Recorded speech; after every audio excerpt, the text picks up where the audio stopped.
is Monday, August 16th, 2021. Roland Martin Unfiltered, broadcasting live from Southern California, the 8th annual Cedric Entertainer Celebrity Golf Classic. Folks, we will show you some of the great time we've had here. Of course, we'll talk with Cedric Entertainer about this event, who it benefits. Also on the show, of course, we got to deal with some news, and that is Haiti. More than 1,300 people died in a massive earthquake over the weekend. We'll give you the latest details, plus drama in Afghanistan as thousands descend on the airport in Kabul. President Joe Biden speaks, says he made the right decision, even though things have not gone well, trying to evacuate Americans from there. Black farmers continue to have significant issues when it comes to getting their aid. We'll talk that and more on Roland Martin Unfiltered, broadcasting live. It's time to bring the funk. Let's go.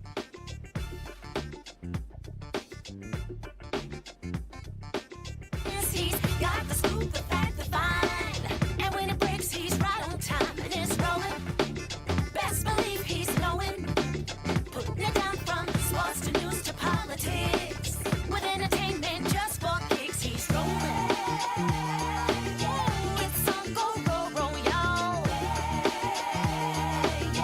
It's Roland Martin, yeah. Rolling with Roland now. He's funk, he's fresh, he's real, the best, you know he's Roland Martin now.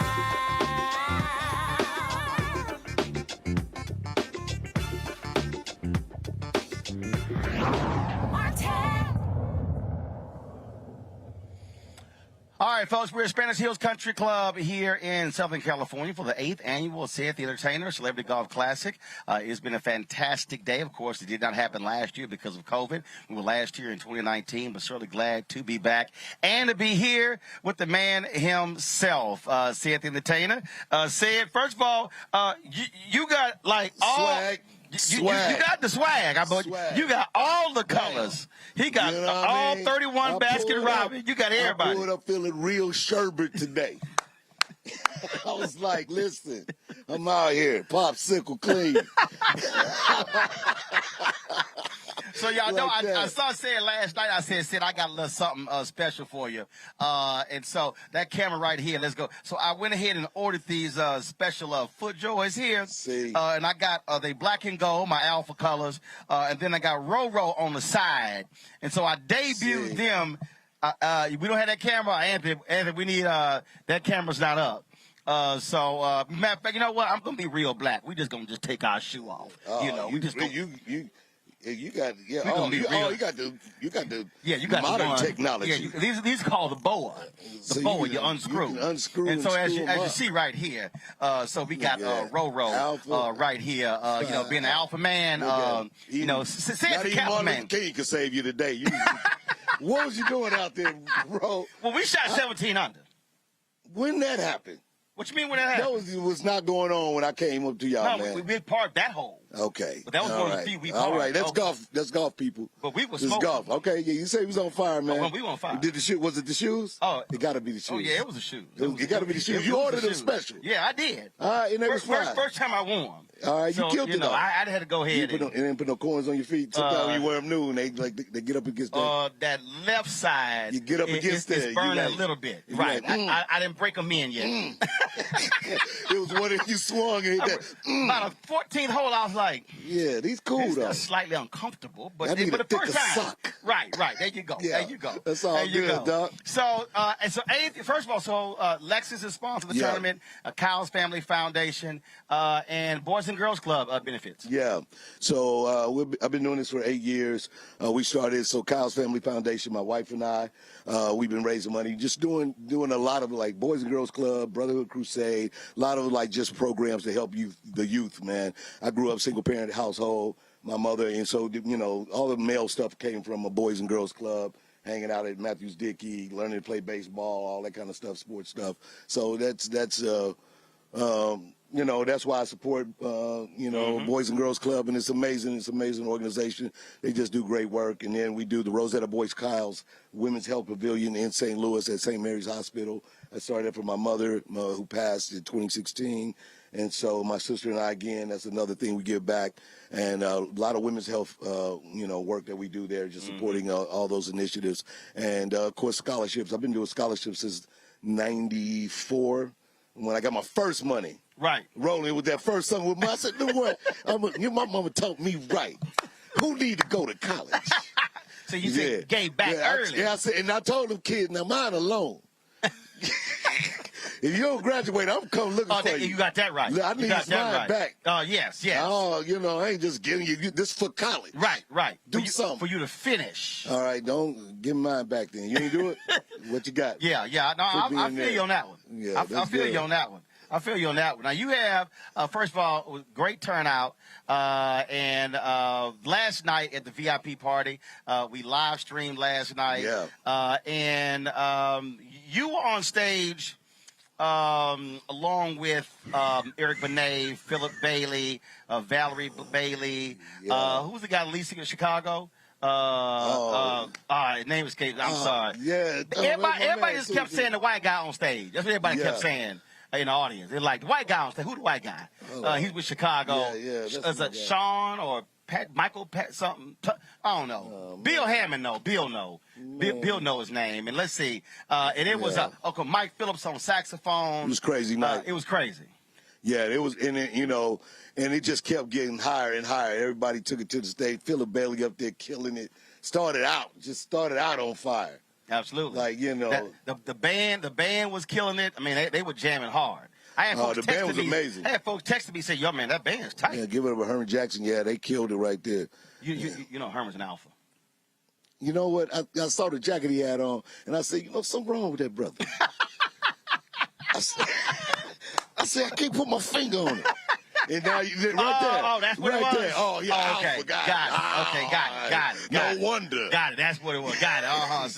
See how Cap was on. He had some make it out here. His boy from St. Louis, Joe Torre out here. George Lopez, Anthony Anderson, Eric Dickerson, Marcus Allen. Yeah, man. Oh my God, Alex English. Man. Yeah, Coach Woodson, Coach Mike Dr. Woodson. J. It was all lit. Ozzie Smith was lit out here. Man. Eric Dickerson, we was having a good time today, man. Absolutely. So it was fun, and people had a blast, man. That was great. So, you know, it's been really this last night was people coming in town, a lot of great people showing up in support of this. And so, you know, we just been growing each year, man, and it's fun. It's fun to have it back again. You know what I'm saying? Hopefully, you know, everybody going to be Absolutely. You know what I'm saying? Put that on it. So just so y'all know, like we were live streaming last night, and so when Sid walked out, Sid was like, y'all got like the whole setup. You know, man. You know, we can't be regular. Let me tell y'all about Roland Martin, man. This serious situation. This hardwood floors under us right now. This man that came in here, Roland Martin got a whole full-on setup, man. He hung a light. It's a situation. There's people in the background. I can order stuff from somebody right now. It's that serious. It's serious over here. Nice cameraman. I told Bill. We gonna do the show. You don't mess around. Now, normally we live 6 to 8 Eastern, which is 3 p.m.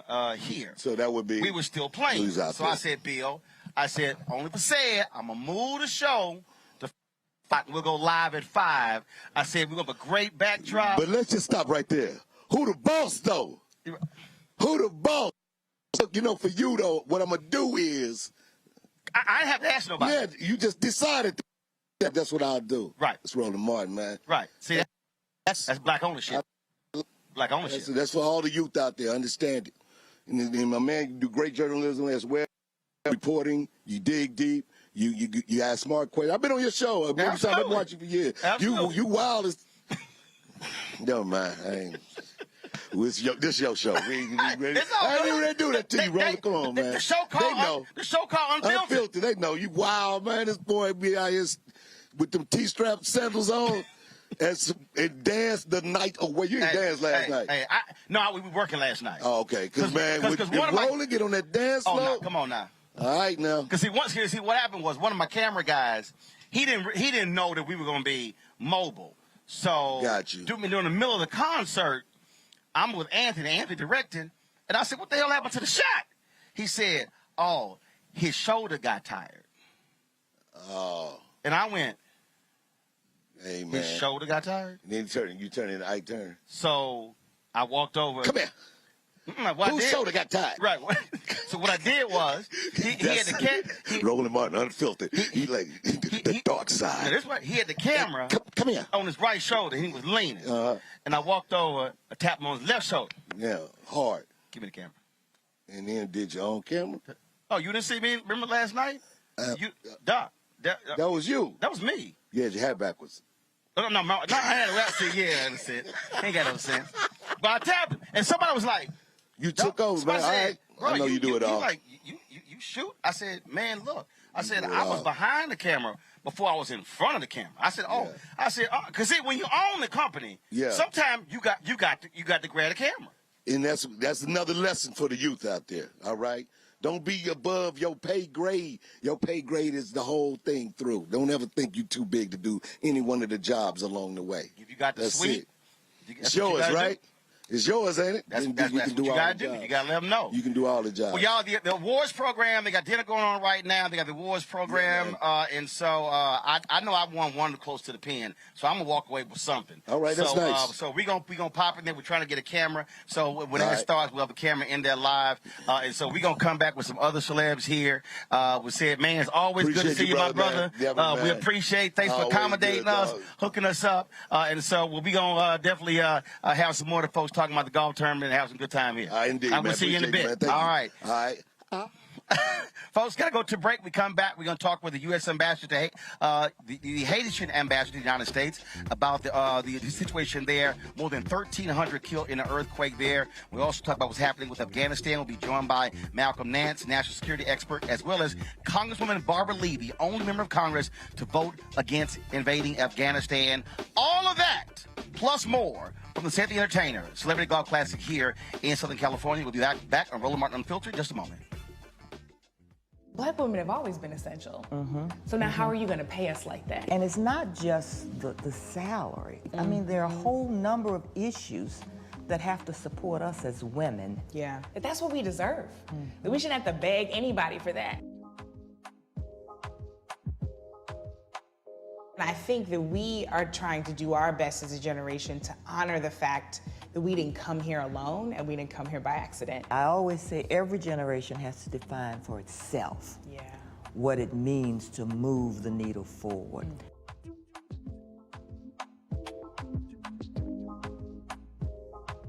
When you study the music, you get Black history by default. And so no other craft could carry as many words as rap music. I try to intertwine that and make that create whatever I'm supposed to send out to the universe. A rapper, for the longest period of time has gone through phases. I love the word. I hate what it's become, and to this generation, the way they visualize it. Its narrative kind of like has gotten away and spun away from, I guess, the ascension of Black people.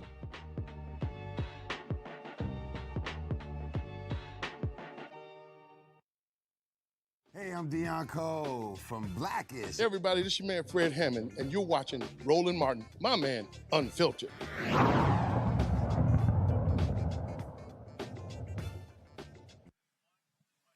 Hey, folks, welcome back to Roland Martin Unfiltered. The folks in Haiti, man, cannot get a break. Of course, weeks after the assassination of the nation's president, a massive earthquake, 7.2, hit that island, hit that country, folks, leaving more than 1,300 people dead. Significant devastation in the country of Haiti. Joining us right now is Boshit Edmond. He is the ambassador to the United States of Haiti. Ambassador Edmond, glad to have you back on Roland Martin Unfiltered. What is the situation there? Has the death toll been updated, and what kind of assistance is Haiti asking of the international community?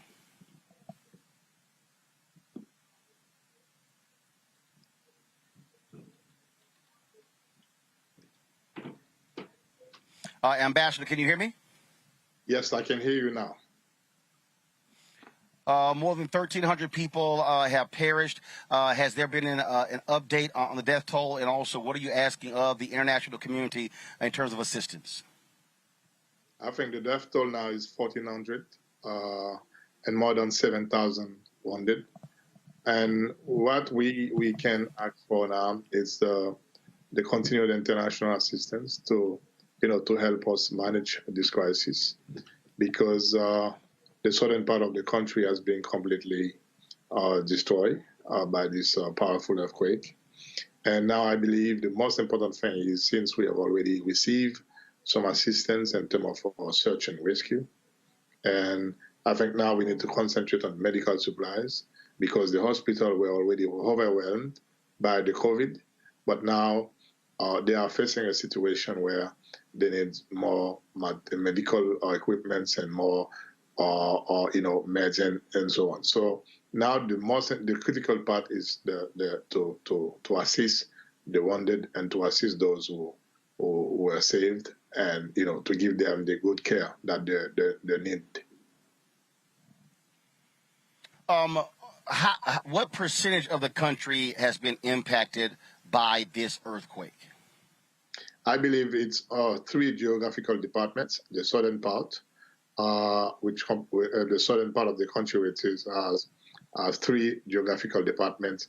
I believe that we can tell about around more than 6 or 5, between 4 to 5 million people.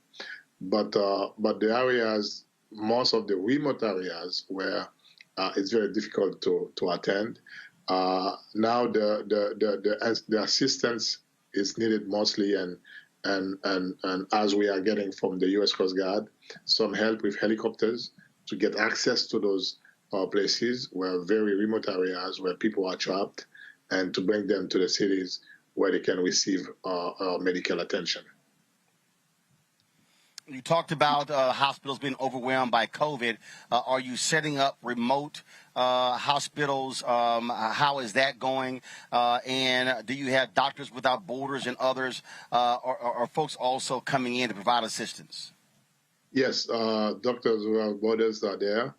And then we hope to receive some medical help from Israel by tomorrow morning. And then some hospital hospital are being conceived to see how they can help with those with the situation, because the current hospital now overwhelmed, they are full. Now I believe the efforts are being concentrated on trying to make shift hospital and to make sure that those people who need attention get what they really need to do. There's always a lot of questions around it. People want to help. Who should they work with? Are there any particular entities, specific entities, that the Haitian government is asking people to give to, as opposed to what often happens is there are a lot of different people who say, give to us, give to us. And so are there particular, especially for African Americans, people are asking us, how can we help? Where are you directing people to give? Well, I understand it's a very tricky situation, because we experienced it in 2010. Because for the current moment, what we are trying to do, we are trying to avoid to make the same mistake again. Because now we just don't want to direct people to any organization like this without making sure that those are credible organizations.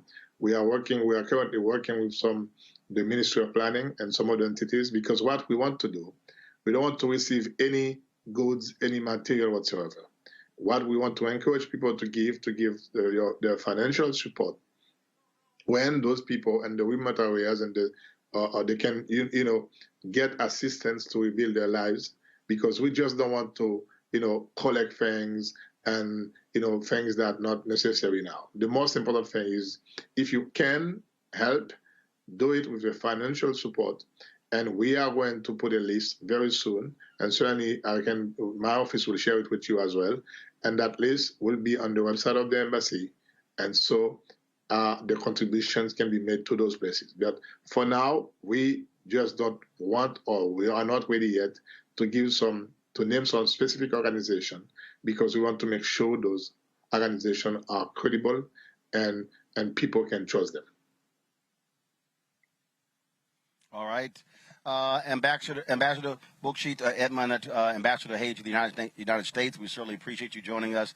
We look forward to having you back, and whatever assistance that our audience can provide, we certainly are able to, we hope to do so. As someone who, on my mother's father's side, they migrated from Haiti to the United States in the 1800s, and so certainly there are a lot of folks in this country who have descendants from Haiti. And of course, we also know about Haiti gaining its freedom from slavery. And so it's important that we also support the brothers and sisters there. Thank you so very much, Roland. I really appreciate your assistance and your help. And certainly, I'll be more than happy to come back and to talk to your audience about what is being done now. All right. We surely appreciate it. Thank you so very much. Thank you. I want to go to my panel right now, folks, and bring them in. We're joined by Avis Jones DeWeaver, also Omakongo Debinga. He's with us as well as Michael Brown. Glad to have all three of you here. Avis, I want to start with you. That last part really is important because, look, whenever these things happen, historically you've had people say give to the Red Cross, but they've had significant issues when it comes to actually providing the resources there. And so one of the things that I've been doing is reaching out to Haitian Americans to say, where do you want African Americans to be giving and what type of support? We also know there are African American and African American organizations and also provide resources and things along those lines. That to me is also important as well. So we are sure that our dollars and our goods are going to use and going to credible organizations. That is so critical. As you mentioned, we've been burned before in terms of providing support to the Red Cross, thinking that it would make it to the Haitian people, only to find that there were all sorts of problems going on there. And so I completely agree with you. We need to reach out to Haitian Americans, organizations that have relationships with people on the ground in Haiti, to make sure that we are there in a way that can actually make sure that our dollars are making the difference for the people who so desperately need it right now. Haiti has such a powerful history. We owe so much to the people of Haiti. To me, it is just so imperative that we make sure that we support them right now as they find themselves again in an hour of need. You also have torrential rains with tropical storm that is impacting recovery efforts there. And Michael, it's one thing after another, and you just sit there and go, man, can Haiti get a break? Apparently not. And as my heart clearly goes out to our brothers and sisters in Haiti, I see that you have been shopping at Goodwill Enterprises to get your clothing. And as you have been shopping I keep saying at Goodwill, I mean, you can get nice stuff there for like a dime, for a quarter, and I see that you took advantage of it. So I understand. You're right about Haiti, not getting a break. And I guess the question is, the United States clearly steps up for folks in the region, in this hemisphere. I don't understand, and I could be wrong, and maybe, feel free to correct me. Does France do their part in Haiti when it's time for search and rescue and sending medical aid and things that they need to recover? Because it seems like the burden is always on this hemisphere with the United States and Canada and some European countries. I just don't see France doing what they're supposed to do.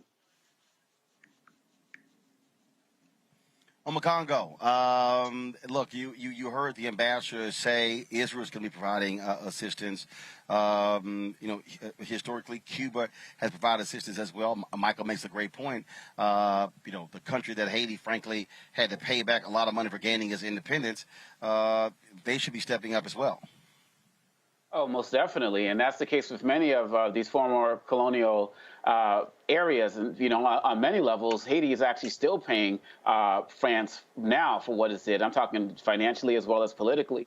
And Michael is right. These countries often don't step up. My parents are from the Congo, and we have a history there as relates to the Belgians, who left us with one college graduate in the entire country. And so that history is real.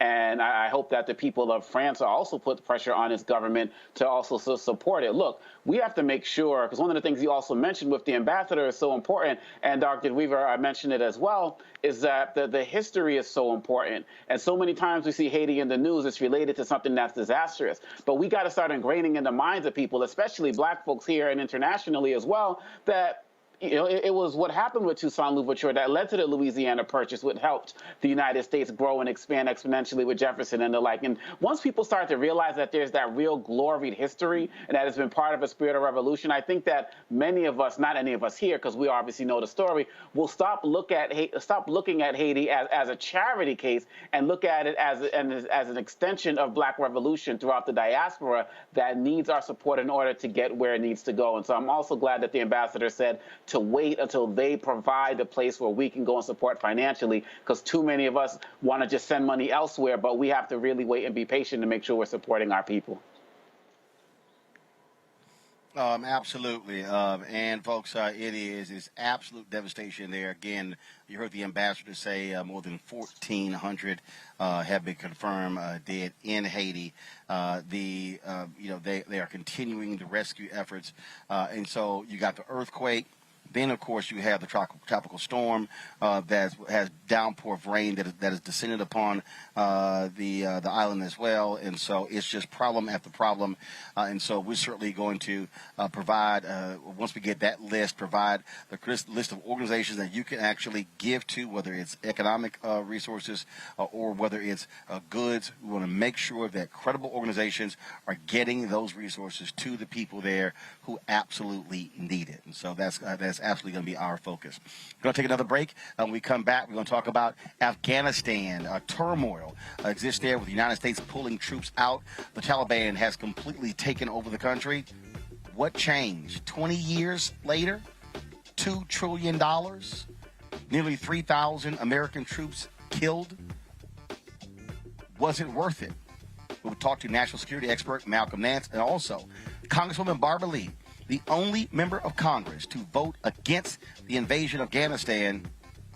Looks like she knew what she was talking about 20 years ago. You're watching Roland Martin Unfiltered, broadcasting live from Southern California at the 8th Annual Cedric the Entertainer Celebrity Golf Classic. We'll be back in a moment. I believe that people our age have lost the ability to focus the discipline on the art of organizing. The challenges, there's so many of them and they're complex. And we need to be moving to address them. But I'm able to say, watch out, Tiffany. I know this road. That is so freaking dope.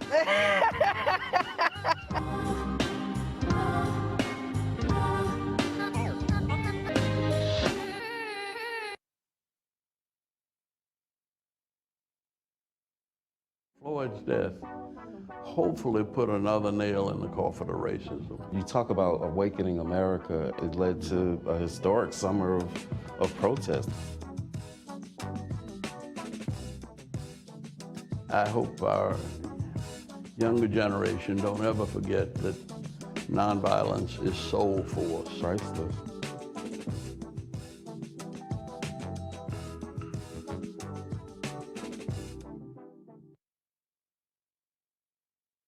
Hey, I'm Cupid, the maker of the Cupid Shuffle and the Wham Dance. What's going on? This is Tobias Trevelyan.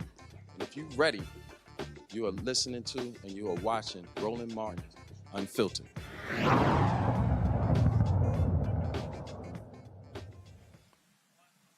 Welcome back. We're live Spanish Hills Golf and Country Club here in Camarillo, California, side of the 8th Annual Cedric the Entertainer Celebrity Golf Classic. Over the weekend, folks, massive chaos in Afghanistan as the Taliban completely overran Afghan forces and took over that country. They are in control of that country. You have the United States desperately trying to occupy not only its personnel, but also Afghans who helped the United States. You had people literally filling up the runways in Kabul, preventing planes from actually taking off. Many are blaming the United States for not knowing that this was going to happen. It was in July where President Biden literally said what you're seeing was not going to happen, but in fact it did. Earlier today, he spoke to the nation and said if he had to make the decision again, he absolutely would continue to pull American troops out of Afghanistan. American troops cannot and should not be fighting in a war and dying in a war that Afghan forces are not willing to fight for themselves. We spent over $1 trillion. We trained and equipped an Afghan military force with some 300,000 strong, incredibly well equipped, a force larger in size than the militaries of many of our NATO allies. We gave them every tool they could need. We paid their salaries, provided for the maintenance of their Air Force, something the Taliban doesn't have. Taliban does not have an Air Force. We provided close air support. We gave them every chance to determine their own future. What we could not provide them was the will to fight for that future. A lot of blame has been going around. You got Republicans who are blasting President Joe Biden, folks comparing this to the fall of Saigon. Keep in mind, it was Donald Trump who signed the agreement to pull U.S. troops out of Afghanistan by May of 2021. Don't forget, Donald Trump wanted to invite the Taliban to Camp David. Yeah, don't forget what actually happened. How foul is the Republican Party? Well, they actually disabled a page on their website that touted Donald Trump's agreement with Afghanistan and the information regarding the Taliban. Sounds about right. Joining us right now is Malcolm Nance. Malcolm, of course, is an MSNBC contributor. He also is the author of the book, The Plot to Betray America, How Team Trump Embraced Our Enemies, Compromised Our Security, and How We Can Fix It. Malcolm, 20 years, $2 trillion spent, nearly 3,000 soldiers killed in the country. There are folks, some who are saying, we gained nothing out of this. The Taliban is back in charge. Do you agree with that assessment? Was it wise for the United States to go into Afghanistan? And what the hell happened here that the intelligence community thought that it would be 60, 90 days that this would actually happen when it was a mere several days? Well, first off, we had a mission to go into Afghanistan in 2001, which was to take down the support structure of al-Qaeda, which, by the way, at that time in the Islamic Emirate of Afghanistan was actually running the training programs for the Taliban. They essentially were organizing and maintaining professionalism in the Taliban's military forces at that time. That mission was accomplished relatively quickly. We routed al-Qaeda's forces, and then by February 2002, the Bush administration completely changed its sights about what it actually was doing. They started going, of course, planning to invade Iraq. And all of the resources that had flowed into Afghanistan, all of the forces that were in that region completely shifted away from Afghanistan towards Iraq. Now, it was always folly to think that we were going to come in there and create our own country based on our values, our morals, despite how the people on the ground live there. It is a very simple country. I went in very soon after 9/11, right after the Tora Bora operations, and it was very clear to me that the people on the ground there wanted some fundamental things that just worked well with the Taliban. The right to live by their own culture, within their culture, because the Taliban were Afghans. The right to worship their God in the way that they wanted to, which was fundamental Islamic, and of course, to maintain the prosperity that they could understand from the culture they lived in, and get, you know, future prosperity, which for them was getting their sons married, right? Having children, grandchildren, getting their sons married. They were not looking to go drive around in Camaros. The most they wanted perhaps was a few more goats, perhaps a donkey, even often the pie in the sky, a pickup truck to help their little farms. But that is not something we offered. We offered to restructure the entire country precisely like the Soviet Union did when they invaded Afghanistan in the late 1970s, and wanted to remake this. That image of trying to remake it is what created this one-year cycle every year of saying everything's going great, the armed forces are holding it, we're rebuilding Afghanistan. You know, when the number $2 trillion dropped, that was the effort that we put into Afghanistan. It's absolutely phenomenal that we did that. That money went into the coffers of the political elite, the con men, and the billionaires who were all living in Abu Dhabi and Dubai when they flew out in their executive jets here a couple of days ago. To answer your second question, the armed forces of Afghanistan was a paper army. Quite a bit of it was. Yes, there were many fighters who were very good. Yes, there were a lot of interpreters and logistics support people who helped us greatly. But for the most part, many of the officers were corrupt. Many of the senior leadership in the armed forces were corrupt. The military, all the money, 60, 70 billion we were putting in a year, that money was just getting stolen. An enormous amount of that money went to U.S. government contractors. And when we ended our operations, all of those contractors supporting the Afghan army disappeared. The Afghans cut a deal with the Taliban. That's how this country collapsed in a matter of days. The Taliban in some provinces were being, had cut these deals with the local tribal leaders and perhaps even some of the provincial governors, and were sending representative groups of men, some of their terror cells that were underground, 20, 30, 40 guys going to the province house and declaring the province captured.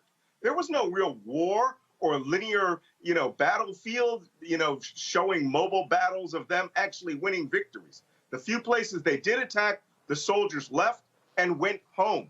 That should sound familiar because that's what the Iraqi army did in 2001 or 2002 when we invaded Afghanistan. 2003, sorry about that. But then you hear the fear of what's going to happen to women and children there. We already are seeing some of these videos. You're already seeing people talk about the human rights abuses. And so then the question is, what should have been done? First of all, was our military properly prepared to extract people from the country? Could we have avoided these scenes? Should the United States military have sealed off this airport and had it under its control to be able to coordinate flights out and things along those lines? What should have been done to avoid the chaos over the weekend and what's still happening right now? I'm sorry, you were always going to have that chaos. So now it's time for a little history lesson, because one of the things that I mentioned on air over the last couple of days is quite simply this. Americans are culturally ignorant of other peoples, and they don't understand that those peoples have a vote in what happens out there.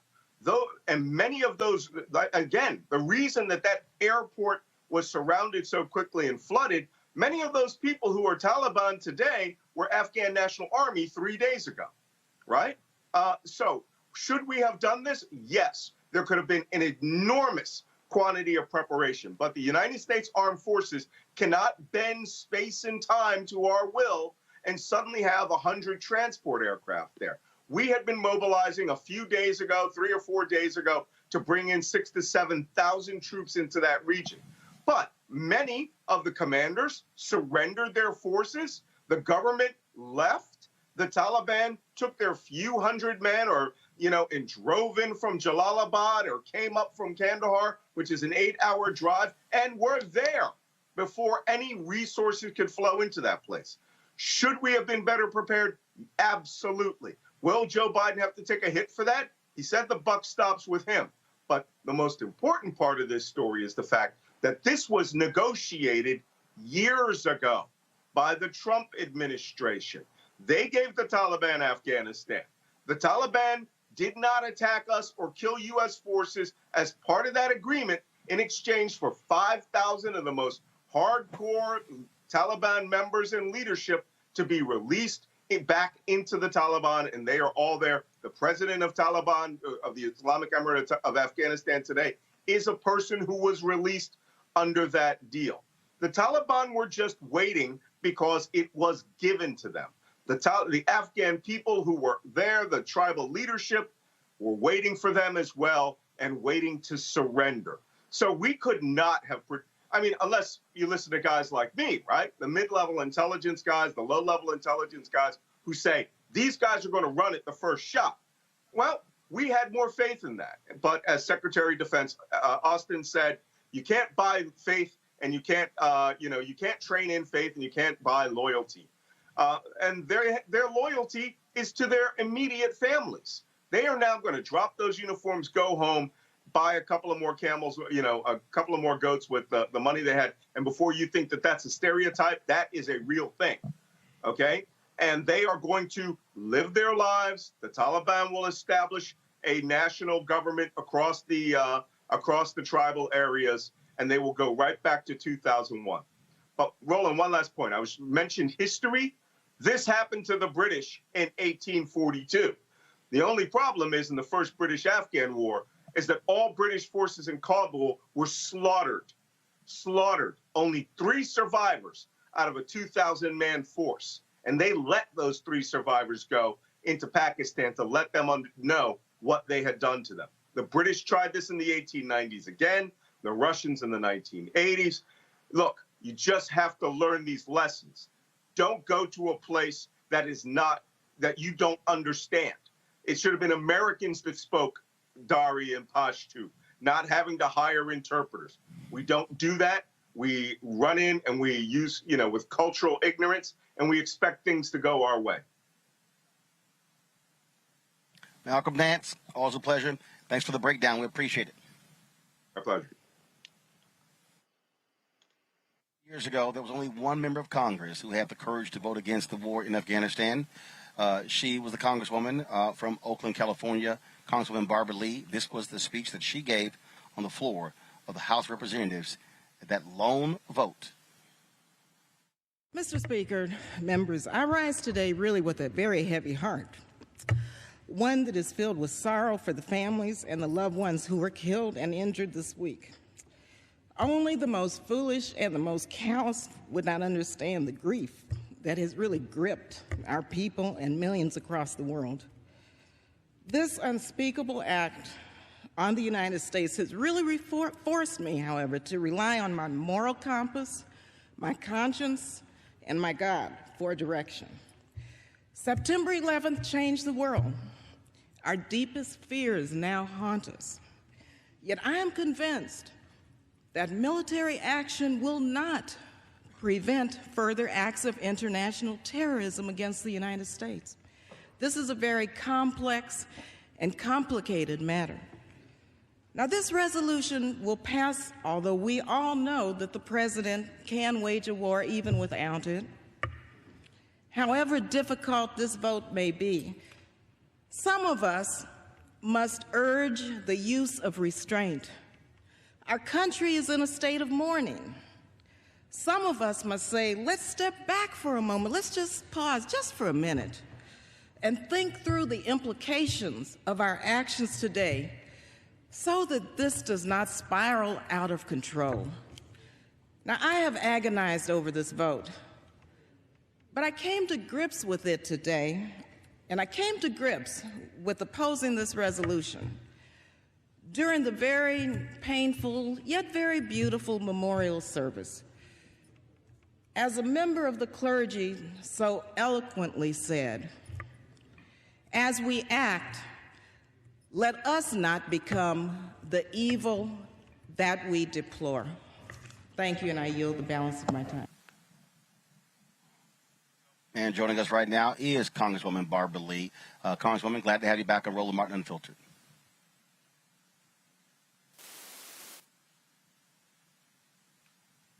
Congresswoman, can you hear me? Okay, I can't hear her, folks. I see her, but I can't hear her. She can hear me. All right.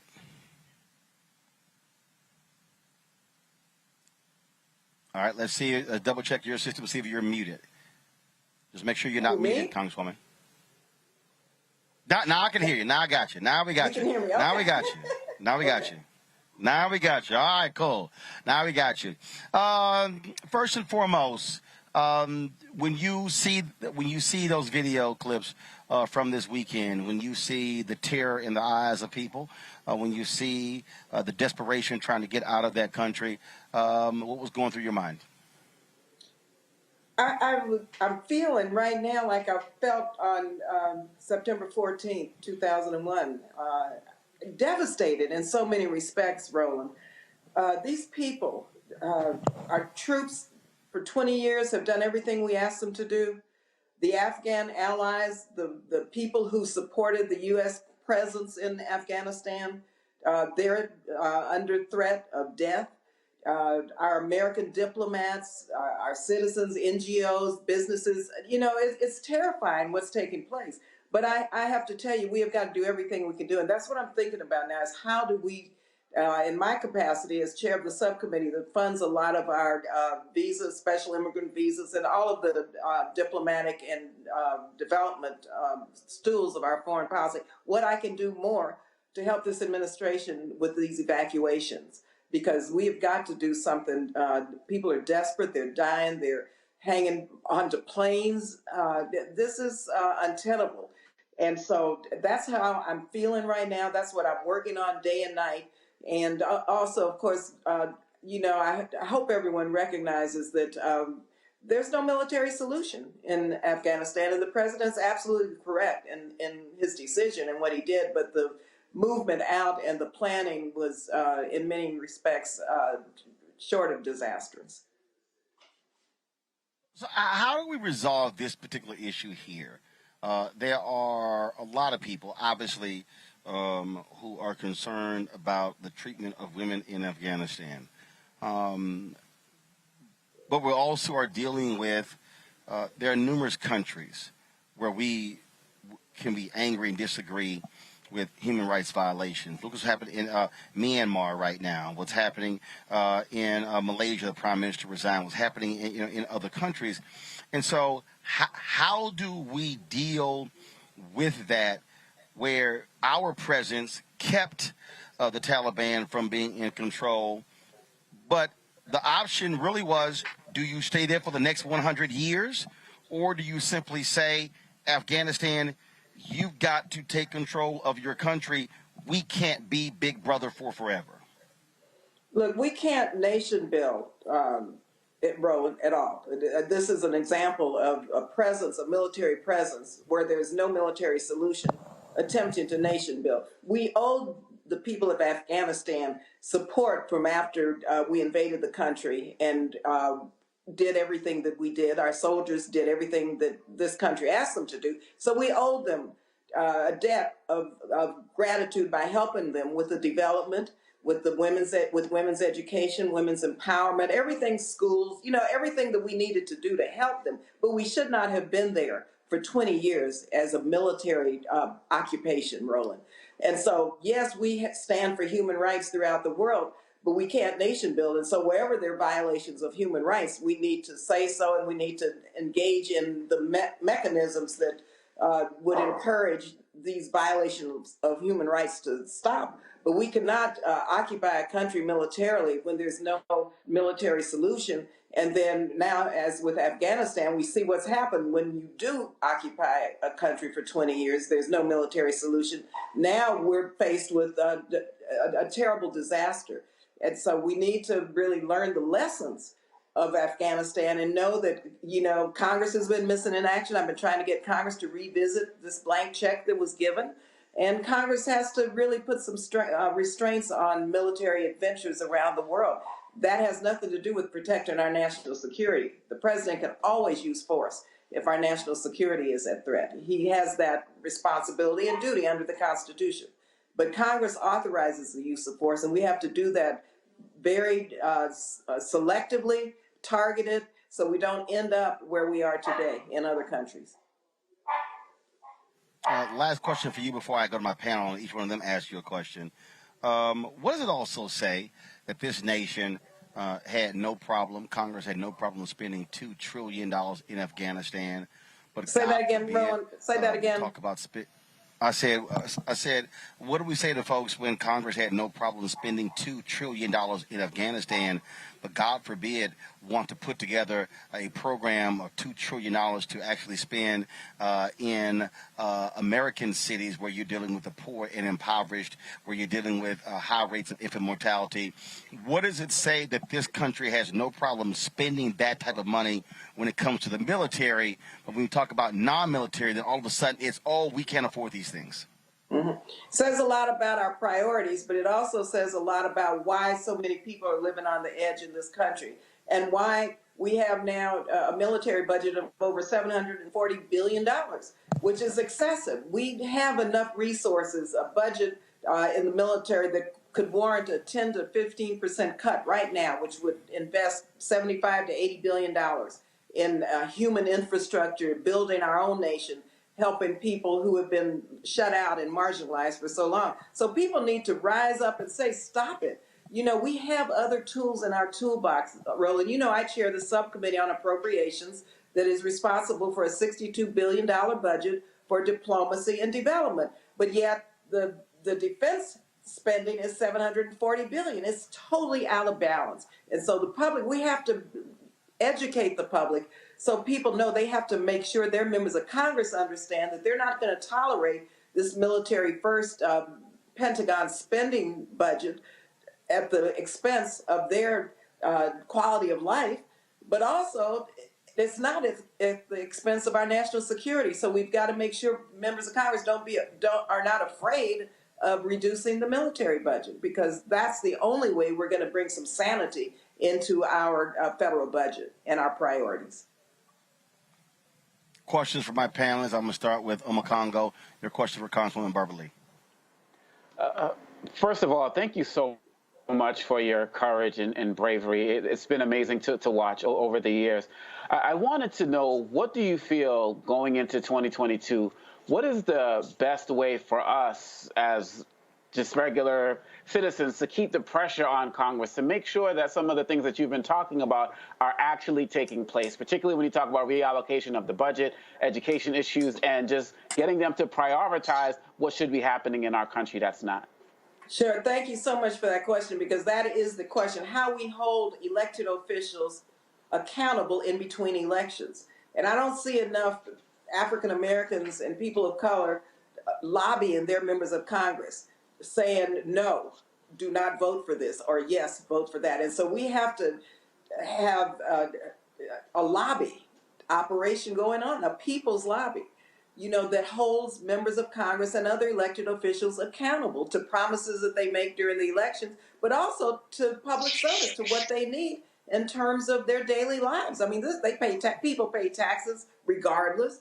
And so some of those tax dollars should come back to our communities for schools, for housing, for health care, for climate change initiatives, energy efficient initiatives, and for job creation. And so you can't just elect people and let them go at it. You have to hold them accountable each and every day. I hear from my constituents. Let me tell you, I always say my district is one of the most enlightened districts in the country, because I hear from them each and every day about issues like, this is important. We know this vote's coming up. What do you think about it? How are you going to vote? We engage constantly. And that's what people need to do with their elected officials. Thank you. Avis, your question. Congresswoman, wonderful to see you. How are you?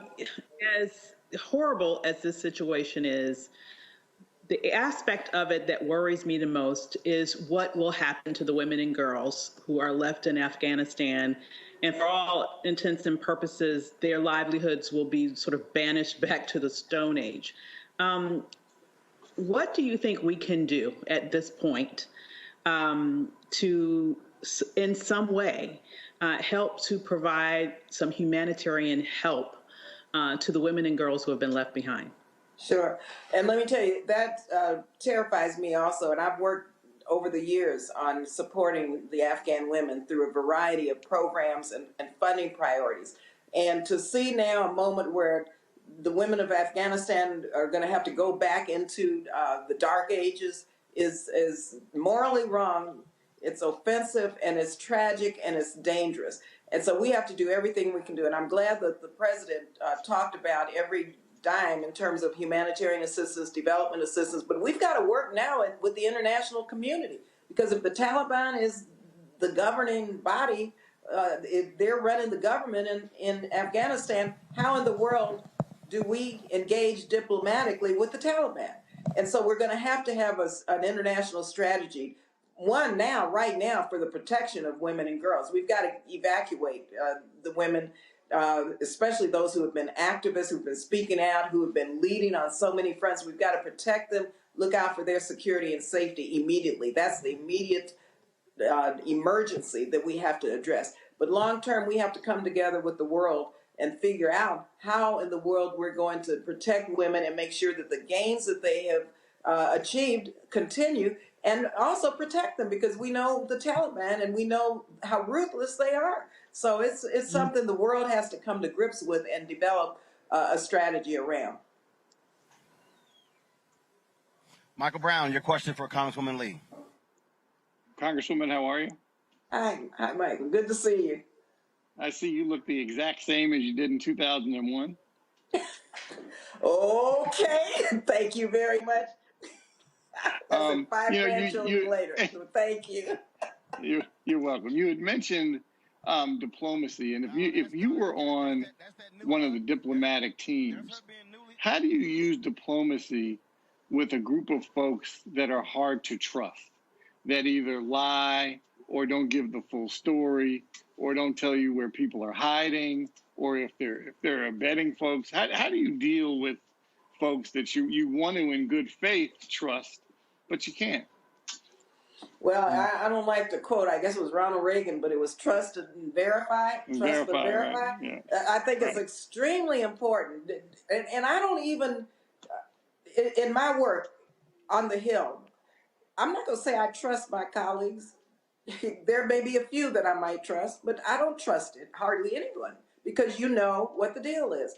But you have to figure out how to work together, and you have to determine paths forward in your common interests. And so you have to establish some rules of engagement, and you have to be able to verify that those rules are being complied with. But in the diplomatic world, in the political world, trust is not, I think, a concept that you can engage in like you do perhaps in your personal life. I mean, you have to be able to work with people and to believe that they're going to live up to their part of the deal. And I'm glad, again, going to President Biden, that's what he's doing, living up to his part of the deal. What he said he was going to do, he's doing. So you have to believe people will do the right thing based on your agreements and your engagement with them. So I don't think trust is the exact proper term or concept when you're engaging in international politics.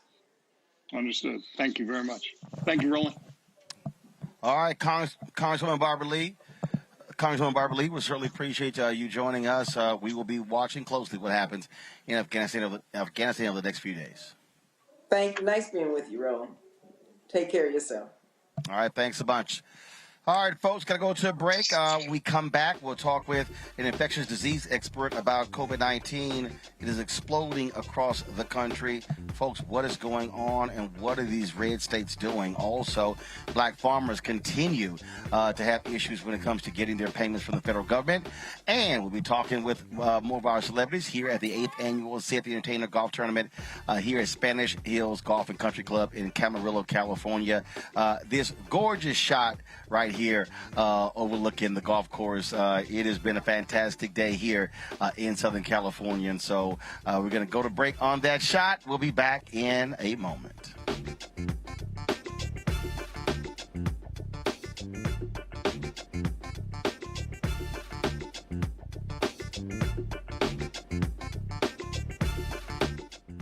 When you study the music, you get Black history by default.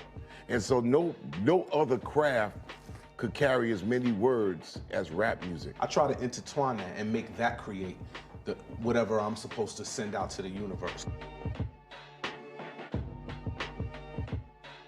A rapper, for the longest period of time has gone through phases. I love the word. I hate what it's become, and to this generation, the way they visualize it. Its narrative kind of like has gotten away and spun away from, I guess, the ascension of Black people.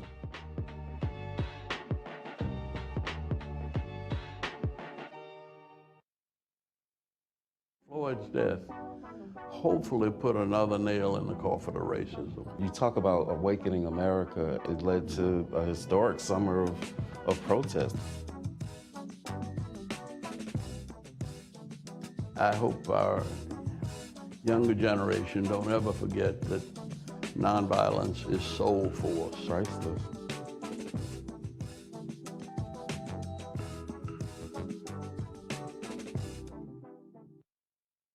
Hey, I'm Amber Stevens-West. Yo, what up, y'all? This is Jay Ellis, and you're watching Roland Martin Unfiltered.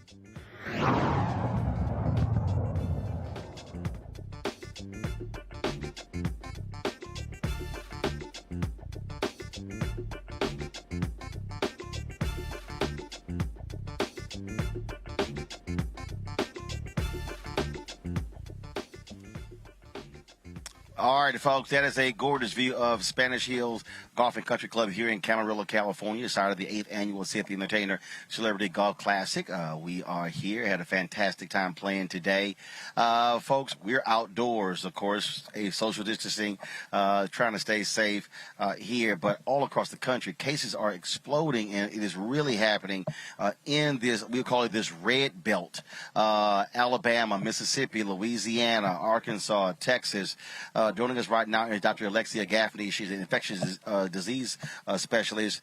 And just so people understand how maddening this is, Doc, you have the governor of Texas, this idiot, Greg Abbott, who now is threatening to pull the liquor license of restaurants that require COVID vaccination proof to enter the restaurant. I mean, but he's the same person begging neighboring states, hey, can you take free of ICU beds for citizens of Texas? I mean, that to me is the stupidity, where you have school districts and restaurants trying to be responsible, and this idiot, running after all these right-wing lunatics, is saying, oh, I'm going to snatch your liquor license. And in Austin, I just saw the story. 2 restaurants in Austin, Texas, have stopped doing it because the Texas Alcoholic Beverage Commission threatened to pull their liquor license. Unbelievable. These people literally have blood on their hands, and they're completely unbothered by it. And apart from their political gain, it's like, what is the sense in all of this? Why would you put people's lives on the line? Why would you now put children's lives on the line? And why would you do it so willfully and so maliciously? What is being done here is absolutely dangerous. And when school districts and businesses try to work around these mandates, or really the lack of any sensible mandates, they're now being punished for it. It's despicable. Right now, we're seeing more pediatric hospitalizations for COVID-19 than we've seen in the entirety of the pandemic. And it is, as you said, it's in the red states. It's in the places in the country where there are the least amount of individuals vaccinated or fully vaccinated for COVID-19. And children 12 and under, or under 12, can't yet receive the vaccine.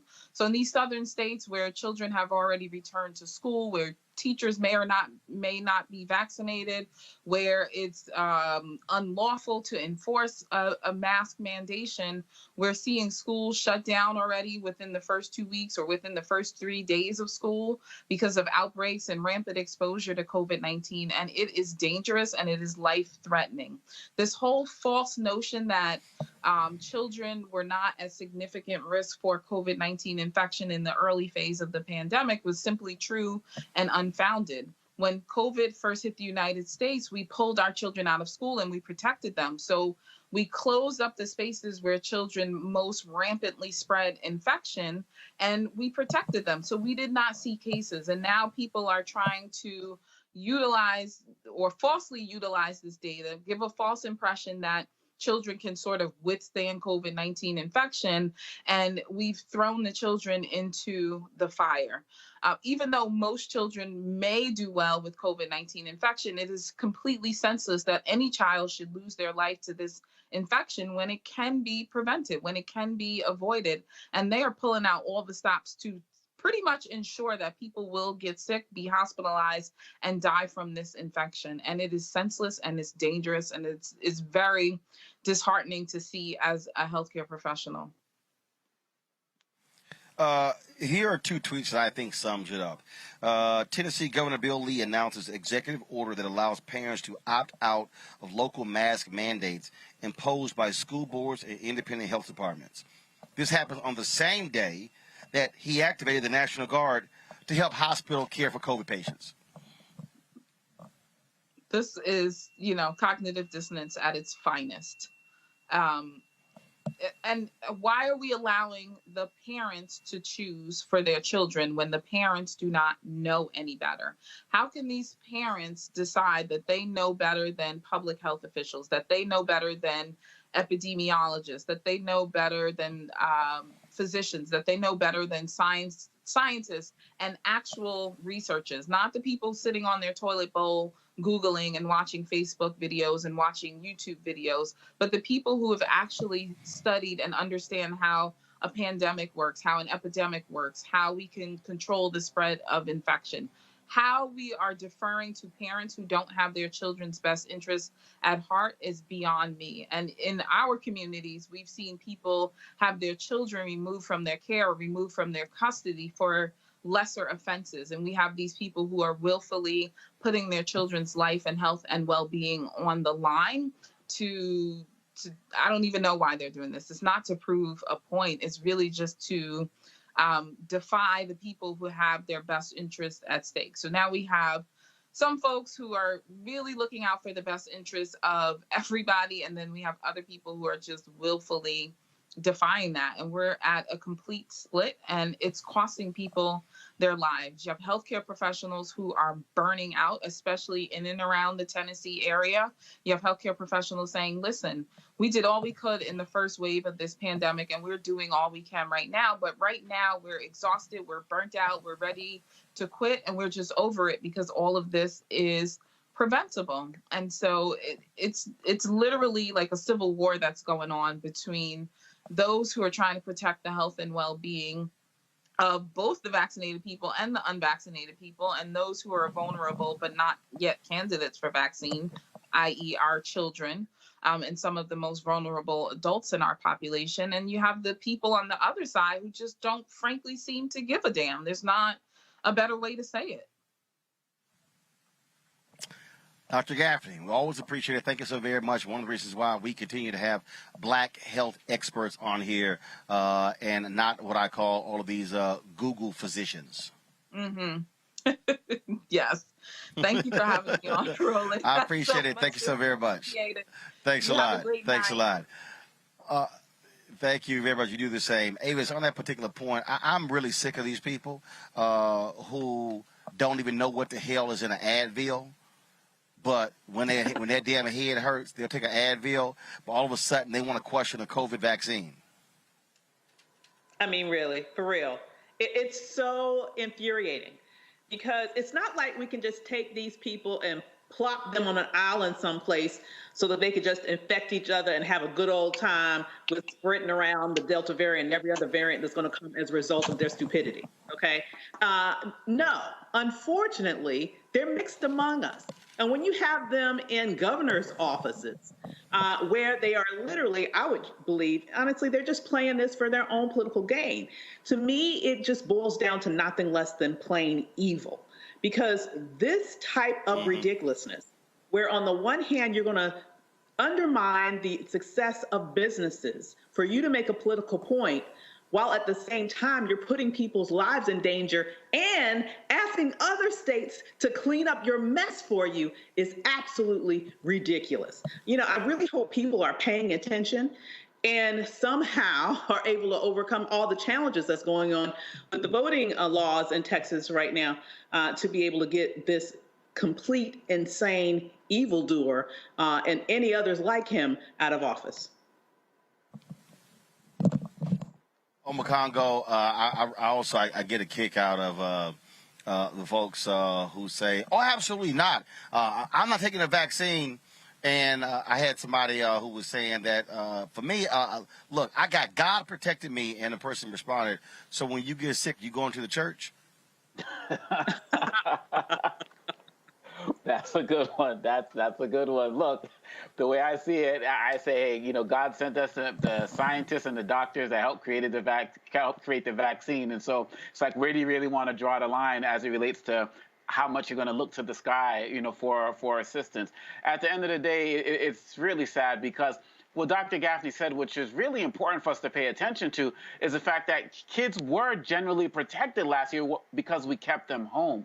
Now we're just throwing them out there, and like they say, when two elephants battle, it's the grass that gets trampled, and it's really unfortunate. And I think that right now what we're seeing is that these governors, these Congress folks, these guys, if they have kids, none of them, their kids are going to the schools that are going to be affected by it. They're in private schools that have mask mandates, and they're completely separated from everything that's going on. As Dr. Weaver said, these people are evil, and I don't know if enough voters who support them are going to wake up. And if we don't get this voting rights issue fixed, these guys are going to end up staying in power for the long term, and we're going to have more deaths. And so we need to get up. We need to act up. We need to hit the streets. And I commend all of the businesses that are out there trying to make the right decisions, who are fighting these governors. And yes, Texas Supreme Court sided with Abbott. This might go to the higher courts, and I'm hoping that, given some of the things that we saw with Coney Barrett, we might be able to get some justice with the Supreme Court to some of these cases, make it there. Fingers crossed, but it shouldn't have to get this far. Tell you, it's crazy, Mike Brown, and I swear, I'm telling you, I was at the Kim Babyface Music Soul Child concert. I dropped in Houston, and the sister comes up to me from Arizona, and she's like, "Why won't you have people on your show who give the other side of the story?" I said, "I'm sorry, what's the other side?" She says, "Well, I'm not vaccinated." I said, "Well, first of all, back the hell up." Her ass unvaccinated, got a mask dangling from her wrist. I said, "I need you to back your ass up." And she says, "Well, I have a pharmacist, and he doesn't believe in the vaccine." I said, "Well, first of all, he ain't a doctor." I said, that's the first thing.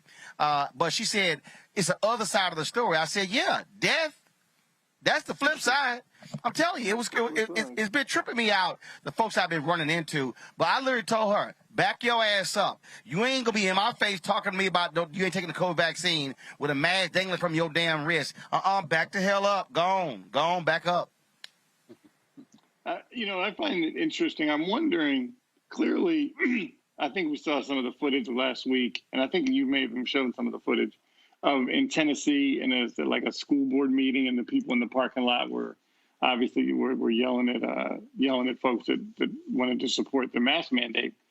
And I'm wondering this correlation between, I hate to assume, but I'm assuming those were Trump supporters in the parking lot, and then with black folks that are not Trump supporters, that are still believing in the same conspiracies that the Trump supporter is. I mean, it's very interesting to me how that has occurred in this political dynamic. I mean, for example, I don't even know if some of these Trump supporters know, or even black folks that are believing in some of these conspiracy theories, Trump got the shot. He got vaccinated. Yep. He wanted to protect himself. Why he doesn't tell the world that, or doesn't do his own PSA. Yeah, I don't know. Well, we all know because they like talking to stupid people. That's what they like doing. My next guest is not one of those stupid people, but he does like to call out stupid people. Y'all, joining us right now here at Spanish Hills Golf and Country Club is Dio Hughley. What's up, man? Dio, good to see you. Good to see you too, I've bro. been following you on Instagram where you've been trying to be very patient with some of these simple ass niggas. Yeah, that's right. Yeah, I'm trying. I'm trying. It's at a certain point, like in the beginning, I can understand a level of reticence. All the questions but now we have enough data for you to be making a decision. And if your decision is no decision, then I can respect that. But there are a couple of things you need to do. One is to stay away from people, and to accept the fact that you are drained on the system. So if I think the funny thing I see about people who aren't going to take the vaccine, they don't go to Facebook when they get sick. They don't go to Instagram when they get sick. They go right to the hospital, and they become a drain on the society. And I think that if you have the courage of your convictions, like it's all these people. You won't wear a mask because God will protect you, but you don't have a problem carrying a gun. Like, what is he, busy that day? And so it just doesn't make sense. And for our people, for us, it's killing us disproportionately and largely because of misinformation. Now, you know, I got sick. I got my family sick. My son still you got COVID. You got COVID. I got COVID. Yeah. I passed out on stage. I was suffering from my son got sick. He still has to go to a cardiologist. Everybody at my work, there's one of my coworkers that had blood pressure issues from then till now. So you almost kill somebody, and it changes your perspective. I had long haul COVID so bad that, Roland, I'm gonna tell you, it was many days I thought I was gonna punch my ticket. I was like, I'm not gonna live my life like this. And so all these people who think that your motivation is just that you're paid, as asinine as that you're paid by a pharmaceutical company. How about you got sick, you sicken people you love, and you would rather that people didn't have the same experiences you did. Experiences isn't the best teacher, it's just the hardest. And I showed the video last week. There was a lawyer in the UK, white guy. He goes, well, I'm glad I got COVID. I'm glad I got COVID so I can show y'all this is not that big of a deal. It's just like the flu. So he records these videos, and then he recorded one of the videos. He says, well, last night I was in lots of pain. He says I was curled up in the fetal position for 6 hours. And I was sitting there thinking, I've had the flu. I ain't never been curled up in the fetal position for 6 hours. Right. That sounds painful as hell. Well, it was 9 days later, his ass was dead. Well, I think that, but people refuse. People often they cite the Tuskegee experiment, and the families, the descendants of those people came on and said, so it's nothing that's going to satisfy some people. Dude, I had one of these ignorant, super weave YouTube historians dogging me because I had Dr. Ebony Hilton on. We were talking about Tuskegee, right? And we're discussing it, and I said, y'all, I went to the museum in Tuskegee. Right. They made it clear they were not injected. They actually were not treated. Like Henrietta Lacks wasn't. And all these folks were sitting here, oh, Roland Martin, you wrong about it. We live streamed the event from Howard University of those Tuskegee descendants, and folks sitting there, well, I don't know why you saying that. At the same time Tuskegee was happening, black and brown people all over the country were being immunized for polio, right? At the same time that happened, right? So it's really math. It's really math. In order to get herd immunity, you need 80 to 90% of the population.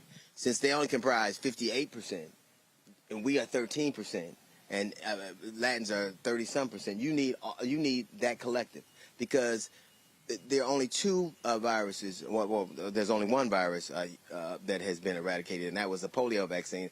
And it took 184 years to do it, and that was because they had to immunize the entire world. There you go. And they killed it. So you have to immunize. Right now, these same people who are talking about all these things that they're not going to do are protected by vaccines.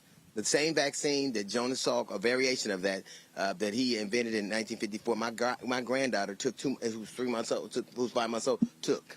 So, and the reason we don't have those things, the mumps, the measles, the polio running rampant. Matter of fact, polio is in two places, in Afghanistan and it's in Pakistan. And they're going to, and once they get rid of it there, they'll eradicate it. So you're protected by the very vaccines. If you want to leave and go back to Africa, you're going to take a bunch of vaccines. Hey, Doc, if you want to go to school, you're going to take a bunch. So it's you will not go into that country. You can't. Well, you can if you, well, I don't know how you think you can't go to college. You can't. There's so many things you can't do. And really, it's getting to a point where. So, you know, the company I work for, Friday, made a mandate that you had to be vaccinated. And I think that once the FDA approves one of these vaccines, companies are going to have cover, and they're going to say, you got to take it. And then we'll see how convicted you are. Because instead of ramping up your immune system, you better brush up on your resume. I hope CMOS is hiring. Because it's I had a brother, we stopped by the restaurant. I was in Houston Thursday, Friday, Saturday. My aunt passed away. We had a funeral, and we went to dinner. And six of us, three of them doctors, two emergency room doctors. Right. So the brother comes up, waiter, no mask, and so he's talking. I was like, whoa, whoa, whoa. I was like, first question, are you vaccinated? He says, no. I said, your ass need a mask. I got up, went to the manager. I said, first of all, do you require your waiters to be vaccinated? He said, no. I said, well, you damn sure need to require them at least be wearing masks. Right. I said, that was in Houston, right? In Houston. And he said, but don't you know that the apparently Corona does not exist in it doesn't exist in Texas or Florida. So I think it doesn't. Apparently it doesn't. But. Because Abbott and DeSantis just swear it doesn't. And I made the manager go get that brother a mask, and I pulled him aside. I said, he says, boy, I got some questions. I went, 1, 2, 3. Here are 3 black doctors who can answer any question you have, bro. You know, and I'm not. Ultimately, it's this for me. My motivation is what my motivation has been when someone is slain by the police. My motivation is what my motivation has been when we talk about voting, because I think we pretty much have the same kind of overall perspective. My perspective is what it has been now. I'm trying to do, and I'm sure you are trying to do the best we can for our people with the situation we have. Ultimately, there are facts you cannot dispute. 97% of the people who are in the hospital are unvaccinated. 98. Okay. Lollapalooza had a big festival. 385,000 people showed up. 200 people got sick. 1,000 showed up outside of the Milwaukee arena where they won the NBA championship. 500 got COVID. See, and so and all those, and the requirement at Lollapalooza was that those people be vaccinated. 90% of them be vaccinated, and the others show a negative COVID test. Contrast with Rolling Loud and see the only place where there's more virus in Florida is Louisiana and Botswana, literally. So people can have their. My question is this: we know that there's no debating that the virus actually exists and it is causing a great deal of harm. What is your action? What is your response? Because when you ramp up your immune system, that doesn't immunize you against disease. You may do better if you get a virus. Right. You might have a better outcome. A brother Lyric told me, I'm drinking a lot of green tea. Okay. I went, okay. Okay. So, it's really simple for me. You almost kill your son and see if all these people have these religious epiphanies or these professional epiphanies. When you see your son has to go to a cardiologist every 6 months because of something you did, or you see one of your coworkers struggling with long-haul COVID, tell me how you feel. Right. And if you're inhumane, if that doesn't move you. And I think that a lot of people are seeing a lot of suffering and pretending like it isn't real. And and we don't have the luxury. The American life expectancy last year dropped, a year? Mm-hmm. Ours, African Americans dropped 3 years. So we've lost 3 years because of a pandemic you say doesn't exist. Right. Our life expectancy has dropped 3 years. So these are things that are real. And as far as these people want to come on your show, I'm never going to let you on my show to lie. I ain't going to do it. I don't care what you call me. Doc, that's it. I don't need you to. Listen, here's the thing. I'm not going to give you the other side of somebody who ain't a professional. You're not a virologist, an epidemiologist. You a dude that talks slick on Instagram. And you lied, and you literally lied so much you can't even tweet from your own name because you've spread so much misinformation that you're a known liar. Why would I? Why do I need to? Right. What is it we need to know? If there are 93 million people who haven't taken the vaccine, what is so special about your ass that I got to have you on? Right. They could lie too. Right. So and this notion that they're going to bully you or call you names, I don't give a damn what you call me. I'm a grown man, and I'm going to say what I believe. There's a reason I have a platform. There's a reason you have, and the reason you don't. Here's the reason those people don't have platforms. Because the minute they start telling lies, they get took off. Right. No one can keep them on. Right. No. Now, I suggest that they do that to us. If you call the people that put us on, and if we are lying, have us taken off. If we're spreading bald-faced, harmful falsehoods, I suggest you call them. But you know why you won't? Because we don't. There's no alternative to the truth but a lie. I had somebody who literally said, "Man, why you? I don't like when you always interrupting people." I said, "No. When folks start lying, then I'm gonna correct them at that very point. I can't let you lie and then go, mm-hmm." Mm-hmm. Because it's like they're not. There is no opposite. If we know that this exists, we know that 4 million people worldwide have died. 200 million people were exposed to the virus. There literally is so much virus in some of the places in this country that only places in Africa have more. And the only reason they have more is because they don't have the access to resources. Boom. We would be a third world country. They don't have access. They are standing in line, walking miles for that vaccine. Right. And so ultimately, I do know this. I was frightened when I took my whole family at one time. What kind of man would I be if I've admitted the things I've done in terms of indiscretions in my personal life? If I've been open book about that, why would I lie about my motivations for giving? Why am I going? And who are you? I should lie to. If I ain't gonna lie to my woman, why would I lie to you? Right. I want the best for you. If you don't want the best for you, I get it. But I think you have an obligation to make a reasonable decision.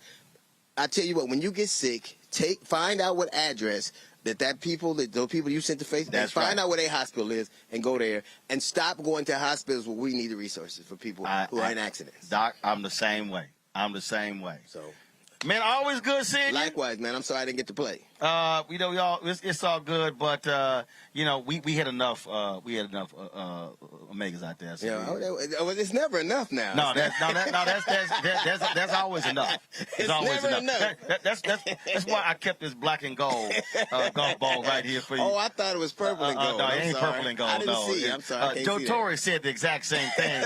So clearly, y'all two are colorblind. Clearly. One thing we ain't blind about is our devotion for our people. Absolutely. And you guys were first, but that's the prototype, because sometimes you don't get it right the first time, and then later on you get it, you lock it in. So so that's what they told y'all. I'm glad. That's what they told y'all. I'm glad y'all was the VCR. See, actually, what it's really more like is this here.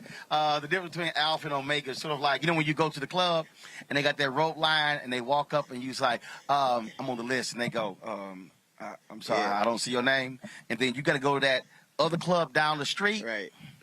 That's them. Or you can start a party in the parking lot. Right. But you ain't getting in that party. I get it.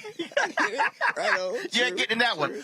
Mike Brown, I know you sitting there. That was for you, because we talking about Haiti at the top of the show. Yeah. He want to make a crack on my Alpha gear in the middle of the Haiti conversation, after I just had the ambassador from the United States from Haiti on, so I ain't say nothing. But I would talk about your bald-headed ass now. And I would be remiss if I didn't talk about I think that one of the things that has happened is that because Haiti didn't have, whether it was hurricane or earthquakes, they're not structurally built. They don't have the infrastructure to sustain that. So one of the things we need to talk about is how can we help Haiti to avoid, you can't move them geographically, but you can make sure that their infrastructure can withstand, like here we're built to do that things. And I think one of the reasons, the problems Haiti has is that it's so financially disconnected that a lot of things that wouldn't be bad in other places are bad there.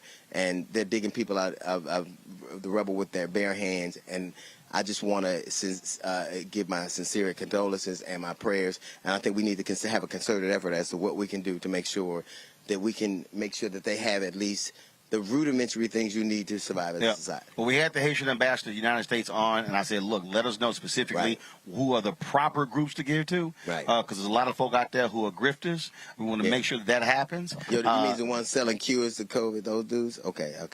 Or the ones with the fake vaccine cards. Yeah. I mean, U.S. Customs busted a boatload of fake vaccine cards from China. You got to be really a dumbass fool to spend $400 on a fake vaccine card for a free shot.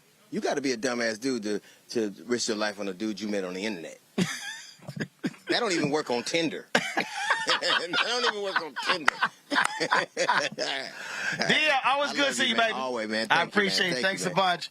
We gotta go to. First of all, I'm gonna go back to the panel here in a moment. I'm gonna talk to John Boyd. But that really is, I think, a key point right there, Michael. The people who all of a sudden they listening to, folk you would never in your life listen to. You wouldn't even follow them for directions to a Popeyes. Yeah. Yeah, it's just unfortunate. It's we have obviously our country, America is the greatest country in the world, but we are not perfect. We still have a long way to go on a variety of fronts. But it just seems some of these things are easy, and we were making the easy things difficult. And that's part of the challenge of this COVID stuff is it just seems so, and maybe, some of us who think alike It just seems so easy. Put a mask on, whether you're vaccinated or not, when you're indoors. That just seems so easy. I mean, it doesn't seem like there should be much debate. If you're outside, social distance, and do what you need to do. Okay, fine. But put on a mask, and every child in America in school should have a mask on until this pandemic is over. And I bet you a lot of parents are going to keep their kids in masks even after the pandemic is over. So some of these things seem easy, and we're just making them more difficult. Look, folks, I'm telling you, it is one thing after another that we're actually dealing with this. Speaking of dealing one thing after another, our black farmers are having to do the exact same thing. Now you have white farmers who are suing them, alleging reverse discrimination. Now the issue is black farmers now going to have to be required to prove they own the land. Joining us right now is John Boyd, National Black Farmers Association. He's the president. So John, explain the latest barrier that they're now throwing in front of black farmers. Yes, well, just like you said, now we have to prove that, we own the land. And now we, as you stated earlier about the white farmers that are suing us in 12 federal lawsuits, and two have filed two of the courts have issued injunctions, which means, Roland and your panel, we can't get the money again. So here we worked on this thing for 30 years. And for me, Secretary Vilsack moved entirely too slow to get the monies out to the farmers. They had the information. They knew who the farmers were that were eligible, and he still didn't get the money out. And then, Roland, and for your panel, there's $1 billion. 10% of that $1 billion is supposed to be addressed for black farmers and farmers of color who have been discriminated against. That's not tied up in federal court. That Secretary Vilsack still has not released those funds. And so I met with a conference call with him and the agriculture chairman, David Scott, who really pressed Vilsack on when that money was going to be released to black and other farmers of color, and he still didn't give us any time ramifications there. So here you have the president of the United States who wants to do the right thing, and in my opinion, and for black farmers and farmers of color, he brought the wrong man back to USDA to execute his plan of action. Secretary Vilsack is the wrong man at the wrong time in history, to help black farmers. So, what's next? I mean, again, Congress approves the funding. Now these folks are suing you, so it just seemed like it's just one thing after another. And so, what's next? How can the public help? What do you want folks to do? Well, they can support the National Black Farmers Association, and Roland, we are responding in all 12 of those courts, and amicus briefs and all of those things, and hopefully those things will make a difference. And the other challenge we have is the Department of Justice doesn't want to admit to discrimination after the year 2011.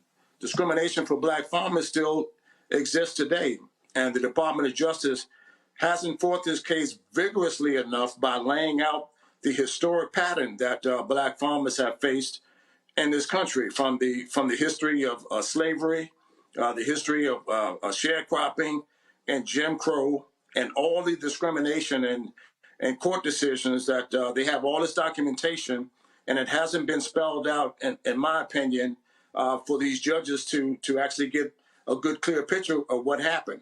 So one of the judges even said that since there was no discrimination, he didn't see what the issue was. So the Department of Justice is going to have to change the way it's addressing these cases in federal court, and they're going to have to fight more vigorously. And we're asking for the president to lean on DOJ to do the right thing. And we also are going to continue to fight this thing in federal court.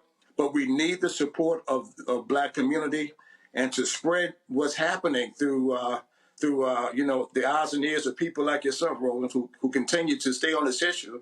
It's very, very important that the everyday black person know about the plight of the black farmers and the uphill struggle that we have in this country.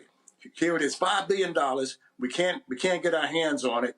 And black and other farmers of color were depending on this debt relief to help us in our farming operation.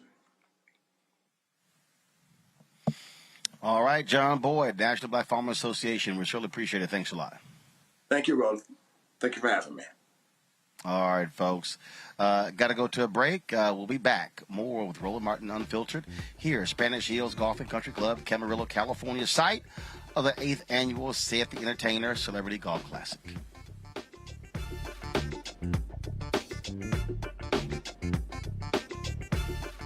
I believe that people our age have lost the ability to focus the discipline on the art of organizing. The challenges, there's so many of them and they're complex, and we need to be moving to address them. But I'm able to say, watch out, Tiffany, I know this road. That is so freaking dope. It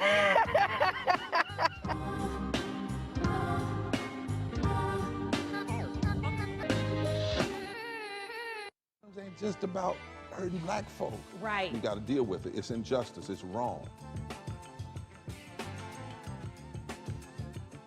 I do feel like in this generation, we've got to do more around being intentional in resolving conflict. You and I haven't always agreed. Yeah. But we agree on the big piece. Yeah. Now, conflict is not about destruction. Conflict's going to happen.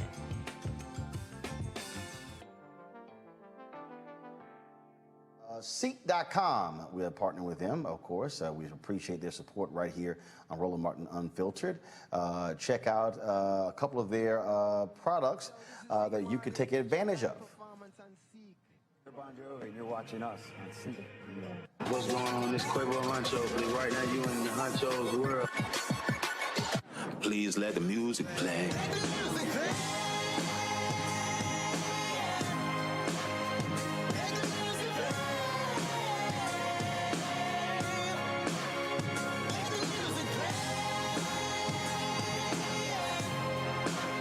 Enjoy the Seek.com video by using one of their virtual reality headsets. All you do is just pop your phone right here into the VR headset and enjoy the content. You can also take advantage of their 360-degree headphones.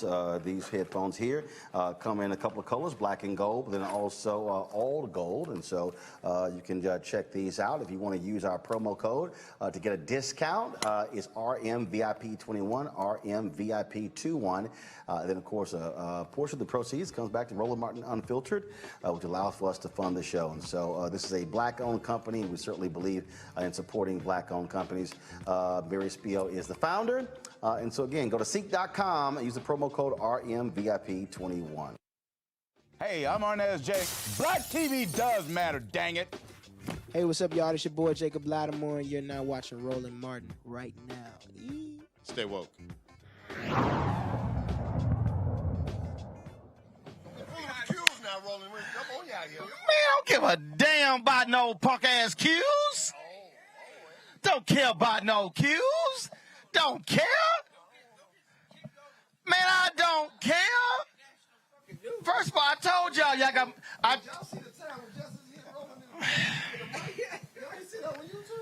I told y'all got more prison chapters than us, so don't be acting a fool. Don't even be starting. Joining us right now, I used to like him.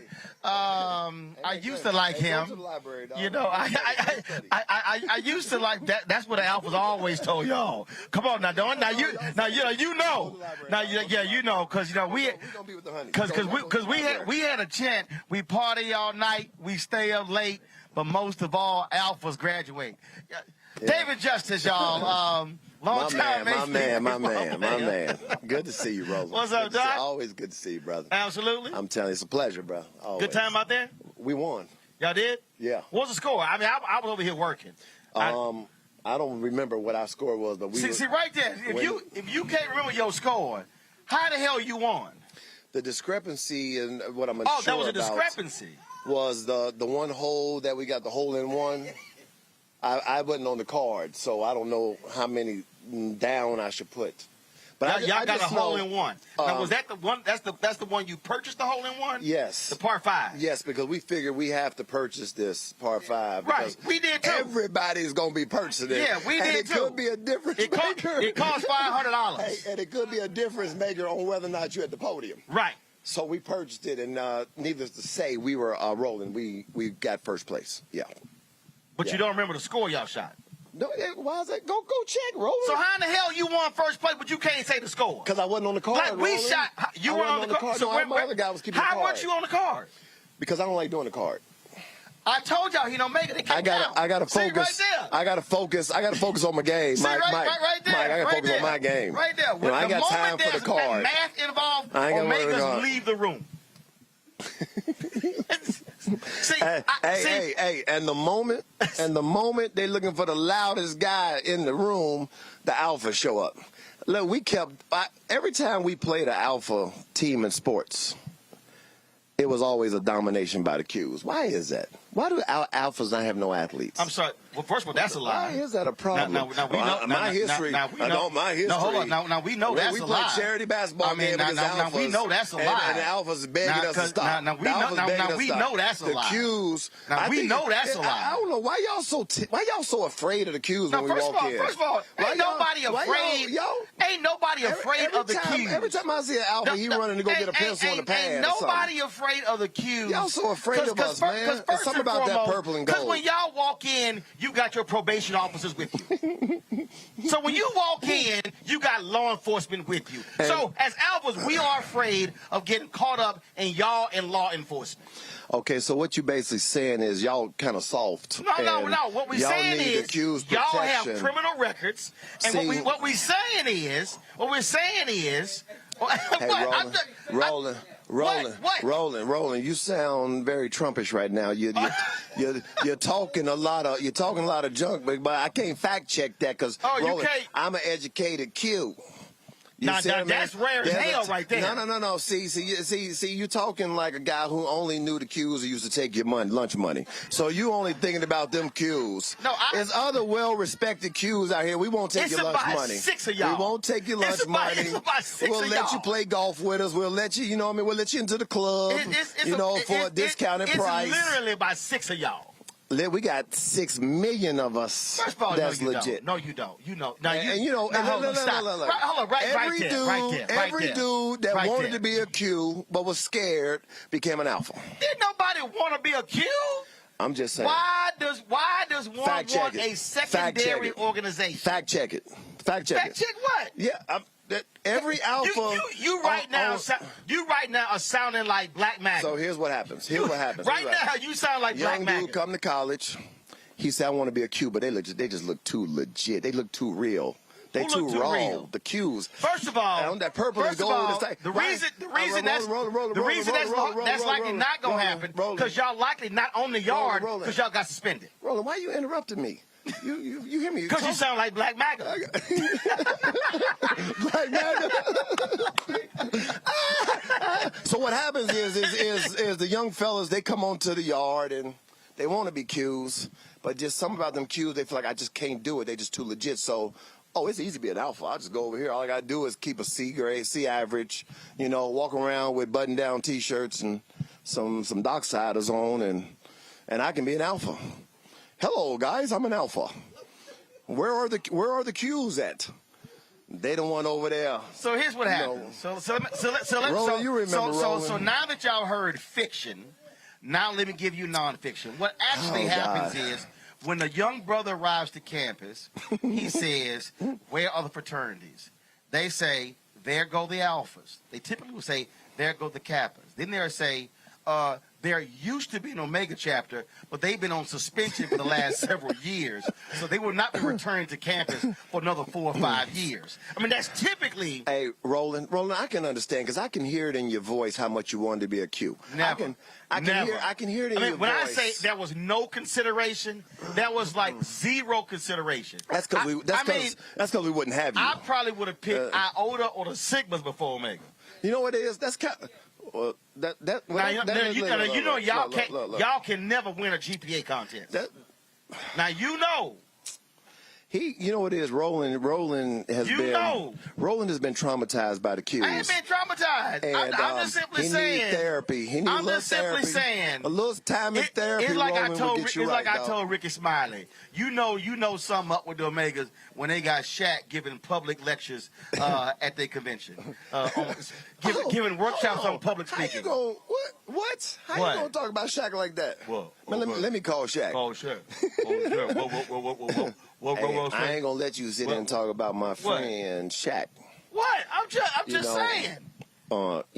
Again, like I said, Roland. Look. All I know is Ricky Smiley and I were going at it. We were going at it, and Ricky Smiley was talking about y'all were having y'all conclave in Raleigh a few years ago, and I said, "Wow, light went out." I said, "Anthony, light went out." I said, "I don't miss nothing." See, a Q wouldn't have caught that. See, y'all would just sit in the dark. No, our stuff wouldn't go out. Yeah, right. Yeah. First of all, y'all wouldn't even have extra batteries. Tell them, y'all wouldn't even have. We're not going out. I like stay on. Sound more like a poodle. I like stay on. Sound more like a poodle. That's it. So now y'all have a sense of how things go. Out here on the golf course, you sit in this big ass what Exxon didn't have no shirts available. You got that big ass go. Listen, I'm trying to get with that oil money. You know what I'm saying? I'm trying to have somebody take a look at me and golf. Which means golf might want to sponsor me. So what you're saying is you might want to talk to somebody who's. Hey, first of all, let me say this. Hold up. Let me say this, David, Roland. you just said all money. I'm from this. Houston. Let me say this. I can hook you up. Let me say this. To all the alphas out there, we all part of the Pan-Hellenic, right? Conference. Well, it's actually Alpha and Divine 8. Well, so, I love the alphas. Some of my best friends are alphas. Some of my best friends are alphas. I ain't got no friends. So I just want to make sure that y'all understand, the cues, when you're on top, you reach out to the little fellas. On top when you're on top, you reach out. See, when you're at the bottom scratching to be a cue, you sound like Roland. So all you alphas out there don't sound like Roland. Don't have all that hate in your heart for the cues. You know what I mean? Everybody can't be us. It's like the Marines in the military, right? Okay. Everybody can't be the Marines. They just the few, the proud. They can't. They too strong. So allow me. That's how it is with the cues.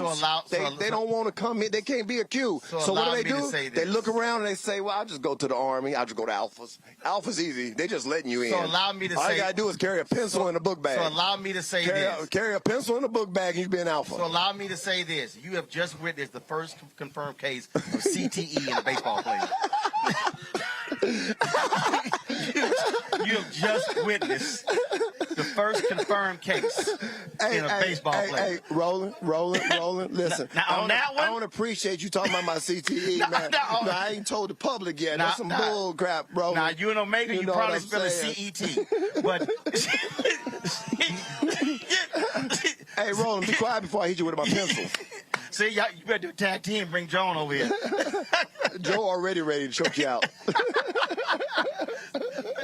Okay, well, go tell God Tori to get over here then. Oh, man, I swear to God. Well, look, it's always, so you have a good time out here?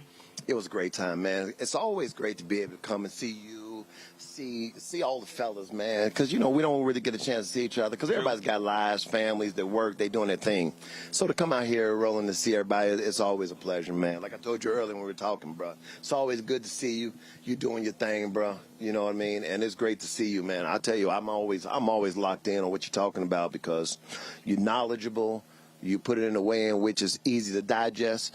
And you for real about it. You speaking in how it go, and I'm sure you got people that don't like that. They'll get over it. Right, you already know that. Ain't my problem. But the people that sound mind, all the cues, we understand what you're trying to say. We give you an alpha pass. That's why we have video. We understand what you're trying to say. But, yeah, man, it was great out here, Brian. Like I said, Roland, our team won. I played with some really good players. I'm going to have to verify that.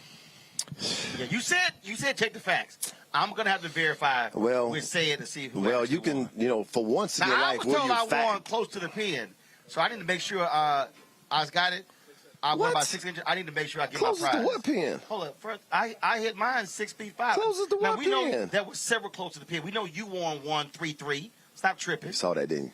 Huh? You saw that? No, someone told me. I didn't win, no. Somebody got me at one. Oh, you ain't win that one? No. Oh, well, no, but I thought I did. I won. Sorry. You should have hit that on the hole I hit on. Okay. All right. Okay. You can leave with your Carmel on white pants. We can please bring... Hey, listen. Hey, get my shoe. Get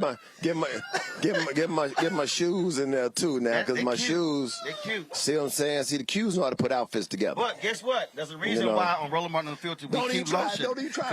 My legs ain't. I see that ass right there. I see that ass. That's why we keep lotion. That's why we keep lotion on Roland Martin Unfiltered. I ain't lotion your damn ankles got and to shit. be getting money for that. I ain't lotion. You know these ankles clean right here. No, yeah, shit ass. I see the weight. They ain't the pants. Yeah. Push that in. That's that Nivea. Push that in. I ain't mad at you. I'll take the lotion. I'll take the lotion. Hey, this is a black show. We keep lotion on the set. I'll take the lotion. We keep lotion on the set. Now Nivea, y'all ain't sponsored yet, but goddamn it, y'all better be cutting the check. That's what I'm gonna show this side. Well, I tell you what, you better take some of that sheen off your face. You look like you're very greasy up here now. You know, I mean, Q's ain't greasy. That's another sponsor. Look at me, y'all. See, I ain't greasy. See, who ain't greasy? But look at Alpha over here. He greasy over here. Well, first of all, I've been over here working. You ain't been working. Stop. In the air conditioning. You ain't been working. You ain't been working. Go on with that old ass Gulf shirt on. Hell, you can't find a Gulf gas station anymore. How my ankles look? How my ankles look now? First of all, the company now called Chevron. Now go on over there and bring it. I'm just trying to help you out. I'm from Houston, the petrochemical capital of the world. You trying to get a contract, right? To all the Qs out there, this is how you handle these alphas that want to be us. And to all the Qs out there, keep it professional. That's the signal of fly away. Keep it professional. Well, because you told me I got to leave. Yeah. You taking all the damn time. Joe over there waiting. He getting drunk by the minute. He ain't going to be worth nothing in 5 minutes. Team, I'll let you come over here and handle this. So, I got to sit here and get it right now before that extra tequila shot kick in. Okay, Roland, listen, I charge for all this, so send me a check or something in the mail. Y'all do this shit I'm going to have Golf going to send you a check. Have Golf send me a check. All right, my man. All right, baby. I appreciate it. All right, fellas. All right, y'all. That's David Justice. Come on. Right there. Y'all know that's David Justice, known as the man Halle Berry said go to hell. What? Updated? I can't name all Joe's exes. Sit down, Joe. All right, y'all. Hey, Joe. Hey, everything, everything is on the table. Oh, shit. If he knew my ex-wife's name, he would throw out there. He gonna be Googling this shit right now. Yeah, you know it. Yeah. What up, man? I know a lot of your ex-wives. They just say you ain't marry him. That's what they told me. I told you he was drunk. Mike Phillips, come on up here, because he already drunk. No, not drunk. Come on, man. Yeah, Joe's group was behind us, and every time they hit a long ball, Joe would get out the cart. Hey, y'all see that? He wasn't the one who hit it. Let me explain something to y'all, golf. When the person who get out the car start talking first, they the ones who did not hit the long drive. I hate one of them long drives. Dave, I got him, Dave. I got it, Q. I hate one of them. You hate one of them? I hate one of them. One out of 18? Then I can talk out of, on y'all. So, that's why I got out talking. Got it. So. You have fun out there? Man, I had a great time, man. That's great. Until you guys kept slowing up the course. Man, please. First of all, y'all understand, I don't drink alcohol. So the one thing about this tournament, there's an abundance of alcohol on the course. It was, for real? I didn't find that. I found some nice alkaline water and, a couple of, it had Grey Goose in it, but it was a couple of... I'm sorry. They had cigars, massages out there. Oh, man, yes. They had some weed out there. Did they? Yeah, they... I forgot about that hole. You went past that hole? I forgot about that. You forgot about that hole. And the rest of the 4 of them after that. You probably stopped by there and you forgot they even existed. Did you hear what I said? I forgot about that hole. And a couple of holes after that. Is Michael Brown still there? Mike Brown is a panelist. He one of your What? Get it right. Your little compatriots. Little compatriots. What is up with you? What's up with the little? Why you got to put the little in front? No, I didn't actually say little. I said lil. Lil. See, that's L-U-L and it's L-I-L. Yeah, L-I-L is even more disrespectful than little. Lil. Lil. Yeah, I forgot. There you go. Right, lil. We want to be totally disrespectful. You say, how you? I told my wife when she asked me to do something in the church before we married. I said, how your little project go? Because when I met her, I ain't like her. Right. It's like, did you call my project Lil? I called it Lil. Yeah. Mike Brown, you got a question? Mike, you got a question for Joe Torre? I mean, you know, I don't really, Champion. I don't really care. Champion today. I think I took second or third today. No, I don't care. So, Mike, you got anything to say, Joe Torre? The frat brothers all over. Michael, you on mute. Take your damn computer off mute. I'm not on mute. Mute your mutt. Right. Come on. Nah, I'm not on mute. Yes, Mike, you can't hear come me. on. Well, we yes, you can't hear me. Not on Mike, I can hear you. I can hear you, Mike. I can hear you. How about now? Better? Hey, Joe. I can hear you now, Mike. Hey, Joe. How about now, Joe? Mike, I'm a translate. Michael said hi. Hello, Michael. How you doing? Good to see my frat brothers all over that golf tournament doing well. First of all, there are a lot of alphas here as well, but only the omegas are still stuck at the bar. But go ahead. It's a free bar. Hey, Joe. Hey, Joe. Joe, did you see any of Roland's shots? Michael wants to know, did you see any of my spectacular shots? Yeah, I saw a lot of his spectacular shots. They were left, right, and one amazing shot. Did it go into the water or go into the bushes? No, first of all, you know you're out of your mind.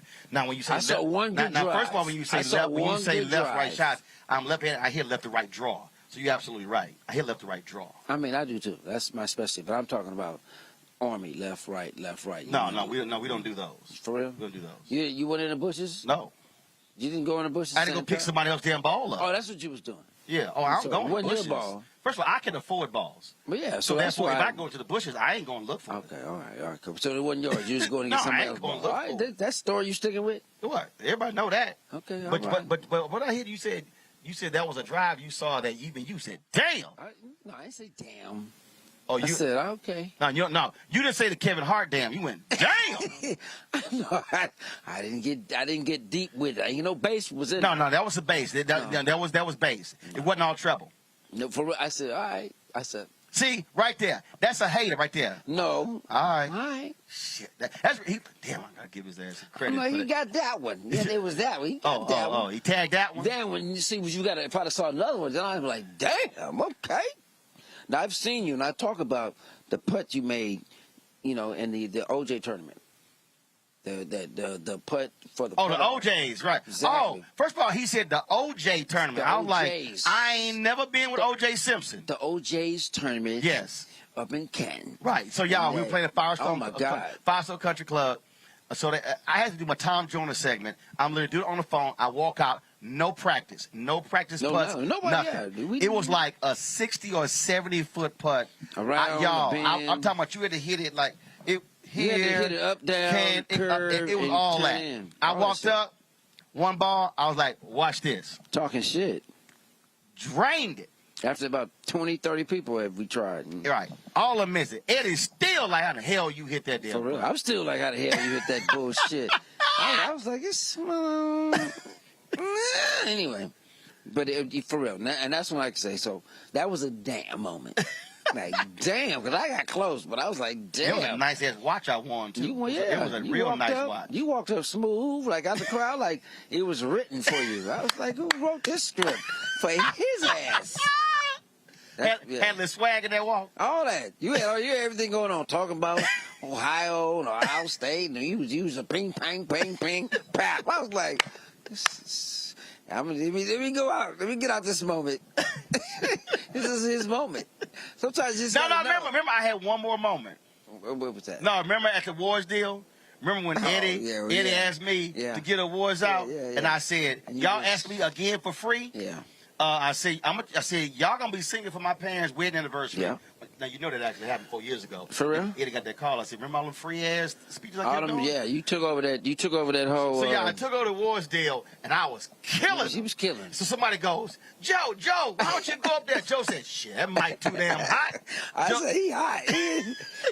What else is there to say? Because I was killing everybody. You was killing. It was like, hey, what? So that's what people need to understand. Yeah. When we play, it's music, it's alcohol. I don't drink. It's food, and it's a whole lot of trash talk. It's fun. It's fellowship, man. You know what I'm saying? It's a whole lot of just, golf is spiritual to me. So it's like, you either meeting somebody, you getting something over something new. Even when you play by yourself, you gotta kind of, it's 18 holes for you to get it right, and it's only you that's getting it right. Only you fighting you. And sometimes you can be around a group, these tournaments, you meet certain people that bring another part of you out that helps you game, man. And it's so universal. I say that, man. It's like, it's one of the best things, that I ever, started doing, because it brings me closer to individuals that I never probably would have the chance to speak with. On a personal level, on a business level, and just on a spiritual level. That's right. Y'all, David Justin just came back. His Uber canceled once he saw who the hell it was. So he's looking for a ride. Stole your glasses. Oh, see? I'm sorry. They over here. Hey, right here? Right here? These your blind ass glasses? Right here? See, you so blind you can't see them. Share your shades. They were sitting right here. I got your team right there. I didn't even know they were sitting there. Oh, those. See what I'm saying? You're welcome. Thank you, Roland. We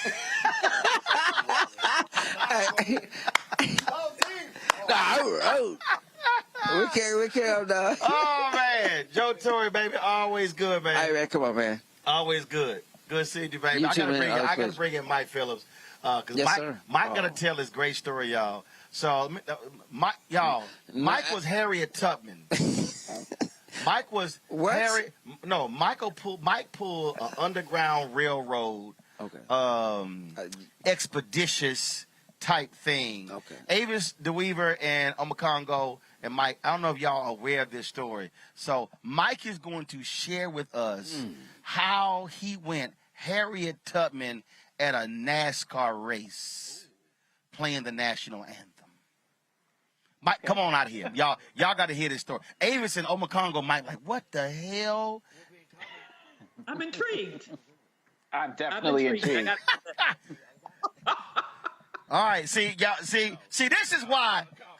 So y'all might remember Mike Phillips, Mike, saxophonist extraordinaire. So Mike, it went viral. Mike played the Star Spangled Banner in the NASCAR race and weaved in, lift every voice and sing. What really happened? So the VP of Fox hit me up and was like, this was happening when, they were fighting the Confederate flag, everything that was going down with Bubba Watson. So he says, this is Bubba Wallace, yes. So this is a great time for you to play the anthem. Can you come? So I'm negotiating it, and I'm like, you know what? I don't want to do it because this is like, they picked the black guy to play, and it seems like the right time to do it. So I convinced myself. I said, I'm going to do it, but this is what we're going to do. So I made the intro to the national anthem, the black national anthem, Lift Every Voice and Sing. So, Roland, the craziest thing, man, check this out. I do the intro, and I got the piano player going, boom, like it made it feel. I said I needed to feel like it's a Baptist / Kojic Church of God in Christ intro. So, boom, boom, boom, boom, boom, boom. Make it adamant and make it unapologetic. So we do that, and then I weave in the national anthem, and then right after the anthem, we weave back in, lift every voice and sing, and end it with the let us march on till victory is won. So I send it to NASCAR, and I said, hey, man, you like it? Because we're doing it viral. We're doing it virtually. The guy says, this is great. And this intro at the beginning, it's so soulful, and it's like gospel. And I said to myself, they don't know that this is lift every voice and sing. So I I applaud NASCAR, but for you not to have anybody at the top of the food chain to not know that that's Lift Every Voice and Sing. The Negro National Anthem? I said, okay, cool. So I'm pausing. I'm like, so I'm busy looking at TV. I turned the NBC or wherever station it was on. And I was like, man, I had my own popcorn. I was like, we're going to see this. And I heard the boom, boom, boom, boom. And looking at everybody in the audience putting their hand over their heart while the intro of, I'm talking about all the racers, people at home, probably like 150,000 people just like holding their hand over their heart while the Negro National Anthem was played. Do you know how much joy that went through my heart to see all of the racers with the hats and America, and they was listening to some black national anthems? So now we go to Twitter, and you know black Twitter on it. Right. One lady says, you know, this is, I don't know what was that, but it wasn't our American national anthem. And you know, black Twitter came over, was like, hey, man, because it was ours. She was like, that's why people like that shouldn't play. USA.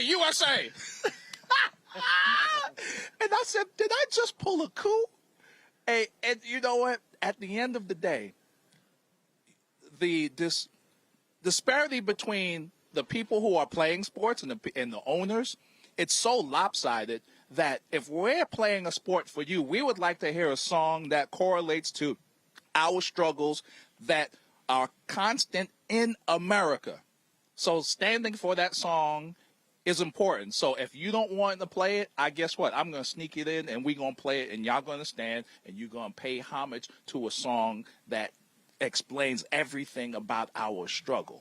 So, man, listen, it was a cool, when old boy says, this was a great jazzy intro, I was like, oh, shoot. You don't know that. It's the song. So I'm just going to be quiet. I'm going to let this joint play out. I turned on that TV. I have my popcorn. I was like, I'm going to see how this is going to turn out. See, Amy, you can only get this on a black show. See, you can only get this kind of stuff on a black show. And then now, you know, like, seriously, I play at all of these games. And now I'm going to fill you in with this, Roland. And a lot of people don't know.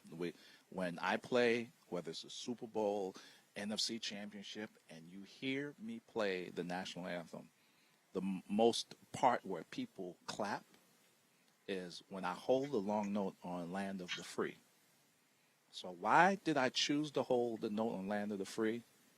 Because I'm holding the note waiting for that to come into fruition. So we ain't free yet, but I'm going to hold that note as long as possible as a silent protest weaved inside of the national anthem to wait for this freedom to come.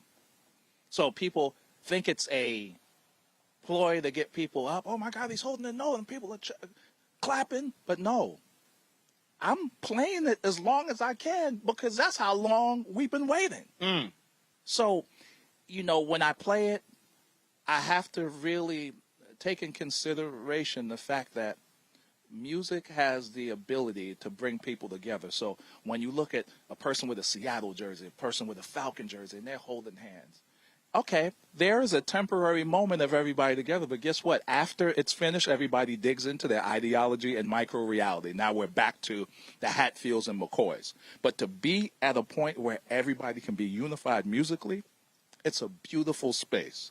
That space can be more beautiful if Land of the Free could be something that came to fruition. So until then, every time I play the anthem and when you hear me hold that note, it's making everybody know that musically we're waiting for it, you're waiting for it, and I'm waiting for it.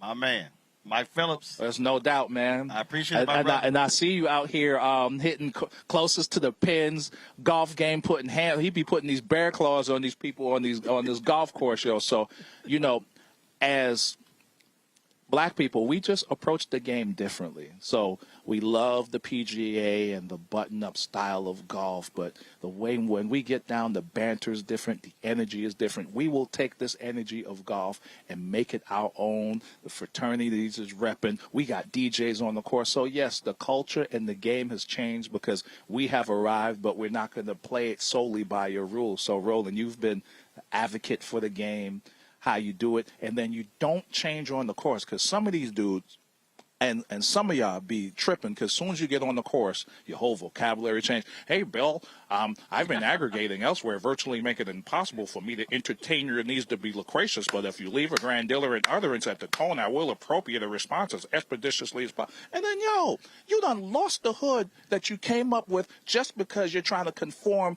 to a spirit of the game that don't even want you to be who you are. So when I see this dog, and he is black as ever on the course, and that is what we need in the game. So, Roland, shout out to you of keeping that 100 on the course all day, baby. Every time I see you, man. That's right. I'm going to have my Frankie Beverly Mays going all the time. You know it. And, with black people, we got to coordinate. This dude, for the rooter to the tutor, this is what we do. We gonna be coordinated. You know what we gonna do all day. Yeah, I see you. Mike, it's love, man. I appreciate it, baby. Always good seeing you. All right, no doubt. Avis, I knew you would get a kick out of that inside scoop there.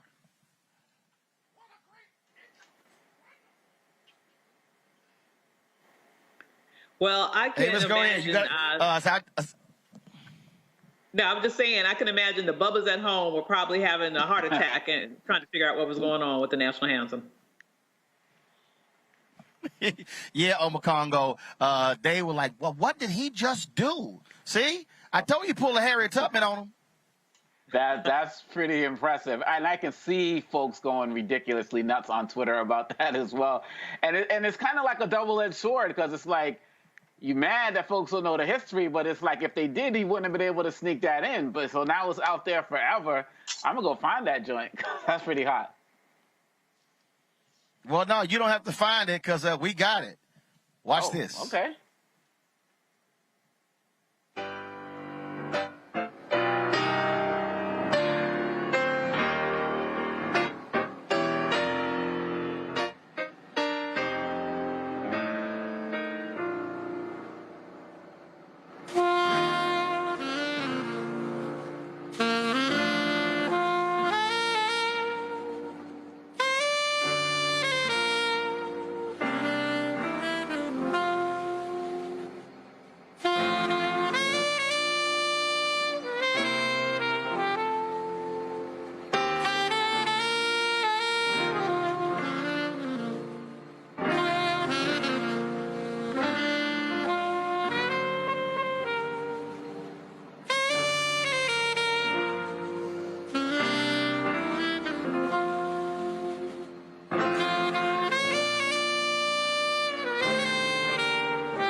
That's powerful. Wow. That's good there. Well, Mike Brown, that's why this is the blackest show on television. That's what it's all about right there, Ro. Mike Phillips brought it home. Indeed. Folks, Mike, Obakongo, Avis, I appreciate y'all hanging with us. Normally, we're 6 to 8, but we wanted to be live from here where a lot of these cats are here, the celebs. There's a bunch of cats. The program ended. We were actually live while the program was going on, so we didn't get a chance to catch it with Dr. J and Anthony Anderson and others, but we shot some great video of them earlier. We'll be sharing some of that stuff tomorrow as well. Hey, folks, if y'all want to support what we do here, Roland Martin Unfiltered, please join our Bring the Funk fan club. Every dollar you give goes to support our ability to be able to broadcast shows like this here remotely from Camarillo, California, from the 8th annual Hit the Entertainer Celebrity Golf Classic. Cash App, $RM Unfiltered. Venmo, RM Unfiltered. Zelle is Roland at RolandSMartin.com, Roland at RolandMartinUnfiltered.com. And, of course, you also have PayPal, which is R Martin Unfiltered. Folks, that is it. I'll be back in studio tomorrow. Thank you so very much.